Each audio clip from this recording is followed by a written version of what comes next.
ਹੀ ਜਿਹੜੀ ਉਹ ਫਲੋਰੀਡਾ ਦੇ ਵਿੱਚ ਬੜੀ ਤੇਜ਼ ਰਫ਼ਤਾਰ ਦੇ ਨਾਲ ਪਹੁੰਚ ਰਿਹਾ। 2.5 ਮਿਲੀਅਨ ਲੋਕ ਇਸ ਟਾਈਮ ਮੈਂਡੇਟਰੀ ਇਵੈਕੂਏਸ਼ਨ ਆਰਡਰਸ ਦੇ ਅਧੀਨ ਆ ਚੁੱਕੇ ਆ। ਫਲੋਰੀਡਾ ਦੇ ਜਿਹੜੇ ਪੈਨਸੂਲਾ ਦੇ ਵਿੱਚ ਭਾਰੀ ਮੀਂਹ ਤੇ 155 ਮੀਲ ਫੀ ਘੰਟੇ ਦੀ ਰਫ਼ਤਾਰ ਦੀਆਂ ਜਿਹੜੀਆਂ ਤੇਜ਼ ਹਵਾਵਾਂ ਜਿਹੜੀਆਂ ਆ ਉਧਰ ਵਗਣਗੀਆਂ। ਤੇ ਜਿੱਦਾਂ ਤੁਸੀਂ ਕਿਹਾ ਵੀ ਹਰੀਕੇਨ 4 ਹਰੀਕੇਨ 5 ਦੇ ਇਨ ਬਿਟਵੀਨ ਜਿਹੜਾ ਇਹ ਰਹਿਣ ਵਾਲਾ ਹੈ। ਫਲੋਰੀਡਾ ਦੀ ਐਮਰਜੈਂਸੀ ਮੈਨੇਜਮੈਂਟ ਆ ਉਹਨਾਂ ਦੇ ਜਿਹੜੇ ਡਾਇਰੈਕਟਰ ਕੈਵਿਨ ਗੁਥਰੀ ਆ ਉਹਨਾਂ ਨੇ ਕਿਹਾ ਵੀ ਅਸੀਂ ਆਪਣੇ ਵੱਲੋਂ ਪੂਰੀਆਂ ਕੋਸ਼ਿਸ਼ਾਂ ਜਿਹੜੀਆਂ ਉਹ ਕਰ ਰਹੇ ਆ। ਟੈਂਪਾ ਬੇ ਤੇ ਸੇਂਟ ਪੀਟਰਸਬਰਗ ਇਹ ਦੋ ਜਿਹੜੇ ਇਲਾਕੇ ਆ, ਇਹ ਦੋ ਸ਼ਹਿਰ ਆ, ਇੱਥੇ ਸਭ ਤੋਂ ਬੁਰੀ ਜਿਹੜੀ ਸੰਭਾਵਨਾਵਾਂ ਜਿਹੜੀਆਂ ਬਣ ਰਹੀਆਂ ਵੀ ਇੱਥੇ ਸਭ ਤੋਂ ਜ਼ੋਰ ਦੇ ਨਾਲ ਇਹ ਸਟਾਰਮ ਹਿੱਟ ਕਰਨ ਜਾ ਰਿਹਾ ਆ। ਕਹਿੰਦੇ ਵੀ ਜਿੱਦਾਂ ਉਹਦਾ ਸਾਈਜ਼ ਆ ਤੇ ਜਿੱਦੀ ਉਹਦੀ ਇਸ ਟਾਈਮ ਸ਼ਕਤੀ ਆ ਤੇ ਜਿਹੜੀ ਸਟਾਰਮ ਸਰਜ ਆ ਉਸਨੇ ਕੋਸਟਲ ਇਲਾਕਿਆਂ ਦੇ ਵਿੱਚ ਕਈ ਫੁੱਟ ਤੱਕ ਪਾਣੀ ਜਿਹੜਾ ਆ ਉਹ ਲੈ ਆਉਣਾ ਆ। ਦੋਹਰੀ ਮਾਰ ਜਿਹੜੀ ਹਰਜੋਤ ਸਿੰਘ ਜੀ ਝੱਲਣੀ ਪੈਣੀ ਆ। ਇੱਕ ਤਾਂ ਤੇਜ਼ ਹਵਾਵਾਂ ਜਿਸ ਦੇ ਨਾਲ ਘਰਾਂ ਦੀਆਂ ਕਈ ਵਾਰੀ ਆਪਾਂ ਵੀਡੀਓਜ਼ ਦੇਖੀਆਂ ਛੱਤਾਂ ਉੱਡ ਜਾਂਦੀਆਂ ਆ, ਡੈਬਰੀ ਇੰਨੀ ਕੁ ਜ਼ਿਆਦਾ ਹੁੰਦੀ ਹੈ ਇੱਕ ਦੂਜੇ ਦੇ ਵਿੱਚ ਜਿਹੜੀਆਂ ਵੱਜਦੇ ਆ। ਲੋਕ ਇਸ ਟਾਈਮ ਬੋਰਡ ਅਪ ਕਰ ਰਹੇ ਆ, ਜਿੰਨੀਆਂ ਵੀ ਬਾਰੀਆਂ ਆ ਉਹਨਾਂ ਨੂੰ ਬੋਰਡ ਅਪ ਕਰ ਰਹੇ ਆ। ਰਾਸ਼ਨ ਪਾਣੀ ਆ ਉਸ ਨੂੰ ਜਿਹੜਾ ਉਹ ਸਟੋਰ ਕਰ ਰਹੇ ਆ ਤੇ ਤੇਜ਼ ਹਵਾਵਾਂ ਦੇ ਨਾਲ ਬਿਜਲੀ ਜਿਹੜਾ ਆ ਉਹ ਜਾਂਦੀ ਉਹੀ ਜਾਂਦੀ ਆ, ਉਹ ਗੁੱਲ ਹੋ ਜਾਂਦੀ ਆ ਤੇ ਕਈ ਦਿਨ ਤੋਂ ਲੈ ਕੇ ਹਫ਼ਤਿਆਂ ਵੱਧਦੀ ਕਈ ਵਾਰੀ ਮਹੀਨਿਆਂ ਤੱਕ ਲੱਗ ਜਾਂਦਾ ਆ ਵੀ ਜਿਹੜੀ ਪਾਵਰ ਗ੍ਰਿਡ ਆ ਉਸ ਨੂੰ ਮੁੜ ਦੁਬਾਰਾ ਚਾਲੂ ਜਿਹੜਾ ਉਹ ਕੀਤਾ ਜਾਵੇ। ਆਪਾਂ ਨੂੰ ਇਹ ਵੀ ਪਤਾ ਆ ਵੀ ਫਲੋਰੀਡਾ ਦੇ ਵਿੱਚ ਬਹੁਤ ਸਾਰੇ ਬਜ਼ੁਰਗ ਰਹਿੰਦੇ ਨੇ, ਖਾਸ ਕਰਕੇ ਇਹੋ ਜਿਹੇ ਇਲਾਕਿਆਂ ਦੇ ਵਿੱਚ ਵੀ ਉੱਥੇ ਮੌਸਮ ਵਧੀਆ ਰਹਿੰਦਾ ਆ ਵੀ ਉਹਦੇ ਕਰਕੇ ਤੁਸੀਂ ਲੋਕ ਜਿਹੜੇ ਉੱਥੇ ਜਾ ਕੇ ਰਹਿ ਰਹੇ ਹੁੰਦੇ ਆ। ਪਰ ਹੁਣ ਇਹ ਦੇਖਣ ਵਾਲੀ ਗੱਲ ਰਹੇਗੀ ਹਰਜੋਤ ਸਿੰਘ ਜੀ ਵੀ ਕਿੱਦਾਂ ਵਿਚਾਰਿਆਂ ਦਾ ਗੁਜ਼ਾਰਾ ਹੋਊਗਾ, ਕਿਉਂਕਿ ਬਹੁਤ ਸਾਰੇ ਜਿਹੜੇ ਬਿਜਲੀ ਦੇ ਉੱਤੇ ਨਿਰਭਰ ਹੁੰਦੇ ਆ ਉਹਨਾਂ ਦੀ ਜਿਹੜੀਆਂ ਹੈਲਥ ਕੰਡੀਸ਼ਨਸ ਨੂੰ ਠੀਕ ਰੱਖਣ ਦੇ ਲਈ ਜੇ ਬਿਜਲੀ ਜਾਂਦੀ ਆ ਉਹ ਕੀ ਕਰਨਗੇ। ਸੋ ਇਸੇ ਲਈ ਜਿਹੜੇ ਉੱਥੋਂ ਦੇ ਅਧਿਕਾਰੀ ਆ ਇਵੈਕੂਏਸ਼ਨਸ ਆਲਰੇਡੀ ਜਿਹੜੀ ਉਹਨਾਂ ਨੇ ਉੱਥੇ ਚਾਲੂ ਕਰ ਦਿੱਤੀਆਂ ਹੈਗੀਆਂ ਆ। ਸੋ ਆਲਰੇਡੀ ਤੇਜ਼ ਹਵਾਵਾਂ ਦਾ ਦੌਰ ਜਿਹੜਾ ਆ ਉਹ ਉੱਥੇ ਸ਼ੁਰੂ ਹੋ ਚੁੱਕਾ ਆ।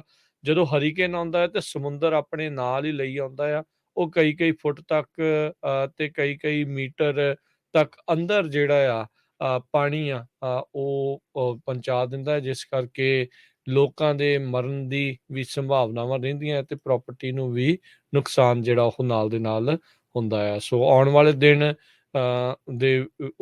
ਵਾਲੇ ਦਿਨਾਂ ਦੇ ਵਿੱਚ ਜਿਹੜੇ ਆ ਉਹ ਸਾਰੇ ਜਾਣੇ ਉੱਧਰ ਨੂੰ ਹੀ ਨਜ਼ਰਾਂ ਲਗਾ ਕੇ ਬੈਠੇ ਆ। ਡਿਸੈਂਟਿਸ ਹੋਣਾ ਨੇ ਕਿਹਾ ਆ ਵੀ ਇਹ ਬਹੁਤ ਟ੍ਰੈਜਿਕ ਇਵੈਂਟ ਜਿਹੜਾ ਉਹ ਹੋਣ ਜਾ ਰਿਹਾ। ਸੋ ਮਤਲਬ ਇਹ ਆਊਗਾ ਹੀ ਆਊਗਾ, ਹਰੀਕੇਨ ਐਨ ਜਿਹੜਾ ਆ ਇਸਨੇ ਆਉਣਾ ਹੀ ਆ ਤੇ ਇਹ ਸੰਭਾਵਨਾਵਾਂ ਜਿਹੜੀਆਂ ਇਹ ਮਾੜੀਆਂ ਬਣਦੀਆਂ ਜਾ ਰਹੀਆਂ। ਹਰੀਕੇਨਸ ਦੇ ਨਾਮ ਰੱਖਣ ਦੇ ਬਾਰੇ ਹਰਜੋਤ ਸਿੰਘ ਜੀ ਮੈਂ ਕੱਲ ਪੜ੍ਹ ਰਿਹਾ ਸੀ, ਇਹਨਾਂ ਦੀ ਲਿਸਟ ਹੁੰਦੀ ਆ 7-8 ਰੋਟੇਟਿੰਗ ਲਿਸਟ ਨੇ ਜਿਨ੍ਹਾਂ ਦੇ ਨਾਮ ਬਾਰ-ਬਾਰ ਬਦਲਦੇ ਜਾਂਦੇ ਆ। ਕਈ ਵਾਰੀ ਕੋਈ ਇੰਨੀ ਕੁ ਜ਼ਿਆਦਾ ਤਬਾਹੀ ਮਚਾ ਕੇ ਹਰੀਕੇਨ ਚਲੇ ਜਾਂਦਾ ਉਸ ਨਾਮ ਨੂੰ ਮੁੜ ਦੁਬਾਰਾ ਨਹੀਂ ਵਰਤਿਆ ਜਾਂਦਾ, ਜਿੱਦਾਂ ਹਰੀਕੇਨ ਕੈਟਰੀਨਾ ਜਿਹੜਾ ਉਹ ਦੇਖਿਆ ਸੀਗਾ। ਸੋ ਆਈ ਨਾਮ ਦੇ ਜਿਹੜੇ ਹਰੀਕੇਨ ਆ ਉਹ ਵੀ ਬੜੇ ਮਾਰੂ ਜਿਹੜੇ ਉਹ ਰਹੇ ਆ ਤੇ ਕਹਿੰਦੇ ਆ ਵੀ ਇਹ ਵੀ ਜਿਹੜਾ ਹਰੀਕੇਨ ਐਨ ਆ ਉਸ ਪਾਸੇ ਉਹਦੀ ਕੈਟਾਗਰੀ ਵੱਲ ਨੂੰ ਇਹ ਵੱਧ ਰਿਹਾ ਆ ਤੇ ਕਾਫੀ ਜ਼ਿਆਦਾ ਨੁਕਸਾਨ ਜਿਹੜਾ ਉਹ ਕਰ ਸਕਦਾ ਆ। ਸੋ ਭਾਈ ਜਿਨ੍ਹਾਂ ਦੇ ਵੀ ਸੱਜਣ ਸਨੇਹੀ ਉੱਧਰ ਰਹਿੰਦੇ ਨੇ ਉਹਨਾਂ ਦਾ ਹਾਲ ਚਾਲ ਜਿਹੜਾ ਉਹ ਪੁੱਛੋ ਤੇ ਉਹਨਾਂ ਨੂੰ ਜਿਹੜਾ ਇਹ ਜ਼ਰੂਰ ਕਹੋ ਵੀ ਭਾਈ ਆਪਣੀ ਜੇ ਇਵੈਕੂਏਸ਼ਨ ਦੇ ਆਰਡਰ ਆ ਤਾਂ ਤੁਸੀਂ ਉੱਥੋਂ ਜ਼ਰੂਰ ਜਿਹੜਾ ਜਾਓ। ਕਈਆਂ ਦੇ ਪਰਿਵਾਰ ਦੇ ਵਿੱਚ ਨਵ ਜਨਮੇ ਬੱਚਿਆਂ ਦਾ ਐਂਟਰੀ ਹੋਈ ਹੁੰਦੀ ਆ, ਕੋਈ ਮੂਵ ਹੋਇਆ ਹੁੰਦਾ ਹੈ, ਕੋਈ ਕੁਛ ਹੋਇਆ ਹੁੰਦਾ ਹੈ, ਪਤਾ ਨਹੀਂ ਹੁੰਦਾ ਕਿੱਦਾਂ ਆ। ਆਪਣੇ ਨੇਬਰਸ ਦਾ ਭਾਈ ਜ਼ਰੂਰ ਧਿਆਨ ਰੱਖੋ, ਉਹਨਾਂ ਨੂੰ ਵੀ ਦੇਖੋ ਵੀ ਉਹ ਵੀ ਸਾਰੇ ਠੀਕ ਨੇ, ਸੁਰੱਖਿਅਤ ਨੇ। ਆਪਾਂ ਇੱਥੇ ਦੇਖਿਆ ਸੀ ਹਰਜੋਤ ਸਿੰਘ ਜੀ ਜਦੋਂ ਔਰੋਵਿਲ ਡੈਮ ਟੁੱਟਣ ਦੀ ਸੰਭਾਵਨਾ ਬਣੀ ਸੀਗੀ, ਕਈ ਕਹਿ ਰਹੇ ਸੀ ਕੋਈ ਨਹੀਂ ਪਾਣੀ ਨੂੰ ਆਉਣ ਨੂੰ ਤਾਂ ਅੱਧਾ ਘੰਟਾ ਲੱਗਣਾ, ਆਪਾਂ ਨਿਕਲ ਜਾਵਾਂਗੇ, ਪਰ ਇੱਦਾਂ ਹੁੰਦਾ ਨਹੀਂ ਹੁੰਦਾ। ਸੋ ਸਮੇਂ ਰਹਿੰਦੇ ਹੋਏ ਜਿਹੜਾ ਵੀ ਤੁਸੀਂ ਫੈਸਲਾ ਇਹੋ ਜਿਹੇ ਮੌਕਿਆਂ ਦੇ ਉੱਤੇ ਕਰਨਾ ਹੈ ਵੀ ਉਹ ਤੁਸੀਂ ਕੀਤਾ ਜਾਵੇ। 2.5 ਮਿਲੀਅਨ ਦੇ ਕਰੀਬ ਲੋਕਾਂ ਨੂੰ ਮੈਂਡੇਟਰੀ ਇਵੈਕੂਏਸ਼ਨ ਆਰਡਰ ਜਾਰੀ ਕੀਤੇ ਗਏ ਆ ਫਲੋਰੀਡਾ ਦੇ ਗਵਰਨਰ ਰੌਨ ਡੀ ਸੈਂਟਿਸ ਵੱਲੋਂ। ਸੋ ਇੱਕ ਵਾਰੀ ਫੇਰ ਜਿੰਨੇ ਵੀ ਸਾਡੇ ਸਰੋਤੇ ਸੁਣ ਰਹੇ, ਖਾਸ ਕਰਕੇ ਟਰੱਕਰਸ, ਜੇ ਤੁਸੀਂ ਫਲੋਰੀਡਾ ਵੱਲ ਜਾ ਰਹੇ ਆ ਪਲੀਜ਼ ਮੇਕ ਸ਼ੋਰ ਕਰੋ ਕਿ ਉੱਧਰ ਨਾ ਜਾਓ ਜਿੱਧਰ ਇਹ ਤੂਫਾਨ ਆ ਰਿਹਾ ਹੈਗਾ। ਹਰੀਕੇਨ ਆਇਨ ਦੀ ਜੋ ਆਈਵਾਲ ਆ ਉਹ ਕਹਿੰਦੇ ਸੈਨੀਵਲ ਤੇ ਕੈਪਟਿਵਾ ਜੋ ਆਈਲੈਂਡਸ ਆ ਉੱਥੇ ਤੱਕ ਪਹੁੰਚ ਚੁੱਕੀ ਹੈਗੀ ਆ। ਪਬਲਿਕ ਲਾਈਵ ਸਟ੍ਰੀਮਸ ਲਾਈਆਂ ਆ, ਕਈ ਕੈਮਰੇ ਲਾਏ ਆ, ਕਈ ਹੋਟਲਾਂ ਦੇ ਬਾਹਰ ਲਾਏ ਆ। ਉਹਨਾਂ ਤੋਂ ਇਹ ਇੰਪੈਕਟ ਦਾ ਪਤਾ ਲੱਗ ਰਿਹਾ ਵੀ ਬਹੁਤ ਹੀ ਜ਼ਿਆਦਾ ਖਤਰਨਾਕ ਆ। ਫਾਈਨਲੀ ਅੱਜ ਫਲੋਰੀਡਾ ਦੇ ਗਵਰਨਰ ਡਿਸੈਂਟਿਸ ਨੇ ਇਹ ਕਿਹਾ, ਭਾਈ ਹੁਣ ਜਿਹੜੇ ਨਿਕਲ ਗਏ ਸੀ ਨਿਕਲ ਗਏ, ਹੁਣ ਘਰਾਂ ਤੋਂ ਬਾਹਰ ਨਾ ਨਿਕਲੋ, ਨਹੀਂ ਤਾਂ ਰਸਤੇ ਦੇ ਵਿੱਚ ਤੁਹਾਡਾ ਬਹੁਤ ਜ਼ਿਆਦਾ ਨੁਕਸਾਨ ਹੋ ਸਕਦਾ ਆ। ਸੜਕਾਂ ਵੀ ਪਾਣੀ 'ਚ ਬਹੁਤ ਡੁੱਬੀਆਂ ਹੋਈਆਂ ਹੈਗੀਆਂ। ਤੁਸੀਂ ਦੱਸਿਆ ਹੀ ਆ ਵੀ ਗਵਰਨਰ ਨੇ ਕਿਹਾ ਇੱਕ ਮੇਜਰ ਇਵੈਂਟ ਬਹੁਤ ਹੀ ਜ਼ਿਆਦਾ ਖਤਰਨਾਕ ਆ। 48 ਘੰਟੇ ਫਲੋਰੀਡਾ ਦੇ ਲਈ ਬੜੇ ਇਸ ਟਾਈਮ ਖਤਰਨਾਕ ਬਣੇ ਹੋਏ ਹੈਗੇ ਆ। ਸੋ 155 ਮੀਲ ਪਰ ਆਵਰ ਦੇ ਹਿਸਾਬ ਦੇ ਨਾਲ ਜਿੱਥੇ ਹਵਾਵਾਂ ਚੱਲਦੀਆਂ ਹੋਣ, ਤੁਸੀਂ ਹਿਸਾਬ ਲਾ ਲਓ ਵੀ ਉੱਥੇ ਕਾਰਾਂ ਦਾ, ਟਰੱਕਾਂ ਦਾ ਜਾਂ ਹੋਰ ਕੀ ਹਾਲ ਹੋਊਗਾ। ਜਿਸ ਤਰ੍ਹਾਂ ਤੁਸੀਂ ਦੱਸਿਆ ਹੀ ਆ ਵੀ ਲੋਕਾਂ ਦੀਆਂ ਛੱਤਾਂ ਜਿਹੜੀਆਂ ਉੱਡ ਜਾਂਦੀਆਂ ਹੈਗੀਆਂ। ਤੇ ਇਸੇ ਕਰਕੇ ਉਸ ਏਰੀਏ ਦੇ ਵਿੱਚ ਬੇਸਮੈਂਟ ਬਣੀਆਂ ਹੋਈਆਂ, ਲੋਕ ਬੇਸਮੈਂਟਾਂ ਦੇ ਵਿੱਚ ਵੜ ਜਾਣ। ਪਰ ਜੇ ਪਾਣੀ ਇੰਨਾ ਜ਼ਿਆਦਾ ਆ ਜਾਏ, ਪਾਣੀ ਬੇਸਮੈਂਟਾਂ 'ਚ ਚਲ ਜਾਏ, ਫਿਰ ਹੋਰ ਵੀ ਜ਼ਿਆਦਾ ਜਿਹੜਾ ਖਤਰਨਾਕ ਹੈਗਾ ਆ। ਫੀਮਾ ਨੇ 3.7 ਮਿਲੀਅਨ ਮੀਲ ਤੇ 3.5 ਮਿਲੀਅਨ ਲੀਟਰਸ ਆਫ ਵਾਟਰ ਲੈਂਡਫਾਲ ਤੋਂ ਪਹਿਲਾਂ ਲੋਕਾਂ ਨੂੰ ਡਿਲੀਵਰ ਕੀਤਾ ਆ।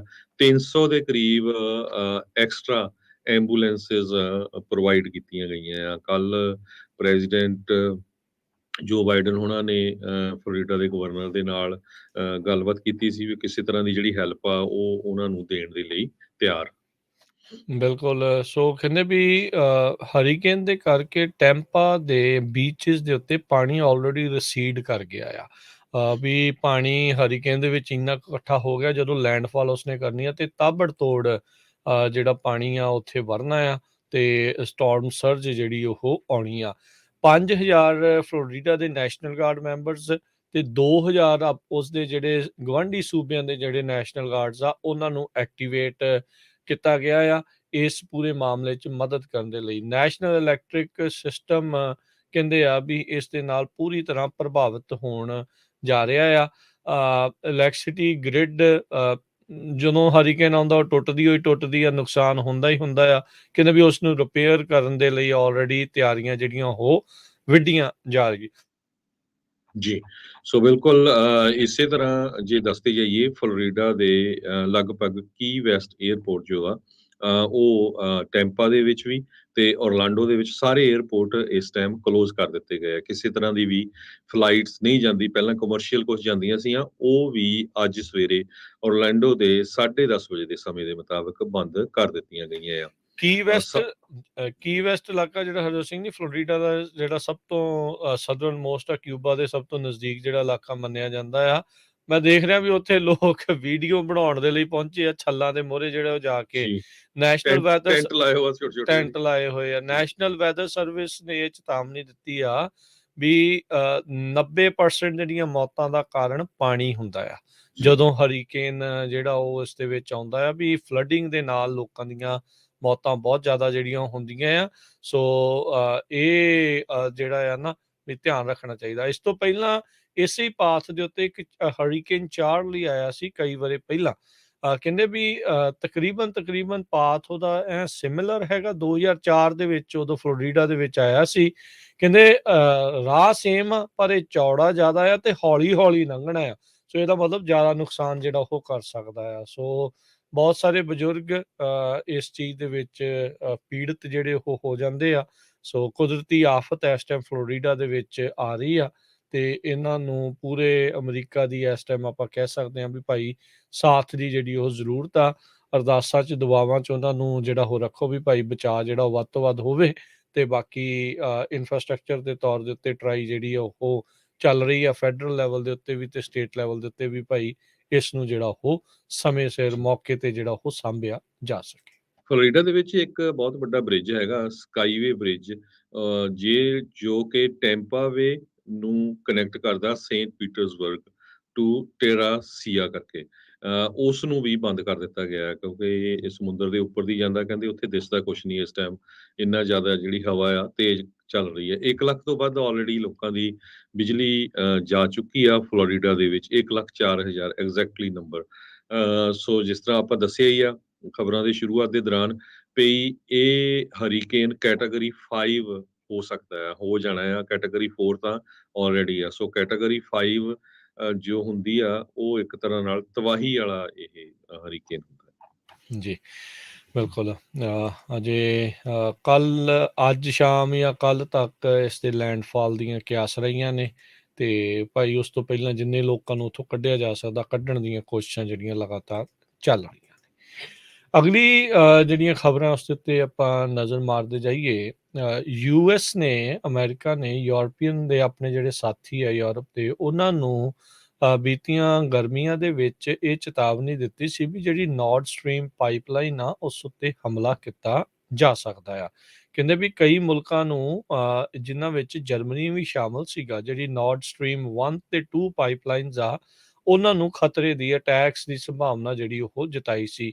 ਕੱਲ ਤੋਂ ਇਹੀ ਖਬਰ ਆ ਰਹੀ ਆ ਵੀ ਇਹਨਾਂ ਪਾਈਪਲਾਈਨਸ ਦੇ ਵਿੱਚ ਇੱਦਾਂ ਲੱਗਦਾ ਹੈ ਵੀ ਹਮਲੇ ਜਿਹੜੇ ਉਹ ਹੋਏ ਆ, ਜਿਸ ਕਰਕੇ ਜਿਹੜੀ ਗੈਸ ਆ ਤੇ ਜਿਹੜਾ ਤੇਲ ਆ ਉਹ ਉਸ ਦੇ ਵਿੱਚ ਸਮੁੰਦਰ ਦੇ ਵਿੱਚ ਲੀਕ ਹੋ ਰਿਹਾ ਆ। ਸਮੁੰਦਰ ਦੀ ਤਹਿ ਦੇ ਉੱਤੇ ਵਿਛੀ ਹੋਈ ਜਿਹੜੀ ਇਹ ਪਾਈਪਲਾਈਨ ਕਈ ਥਾਵਾਂ ਦੇ ਉੱਤੇ, ਉਹਦੇ ਵਿੱਚ ਕਹਿੰਦੇ ਆ ਵੀ ਇੱਦਾਂ ਲੱਗਦਾ ਵੀ ਬੀ ਜਿੱਦਾਂ ਧਮਾਕਾ ਜਿਹੜੀ ਸਮੱਗਰੀ ਆ ਉਸ ਦੇ ਨਾਲ ਜਿਹੜੀ ਹਮਲਾ ਜਿਹੜਾ ਉਸ ਦੇ ਉੱਤੇ ਕੀਤਾ ਗਿਆ ਹੋਵੇ।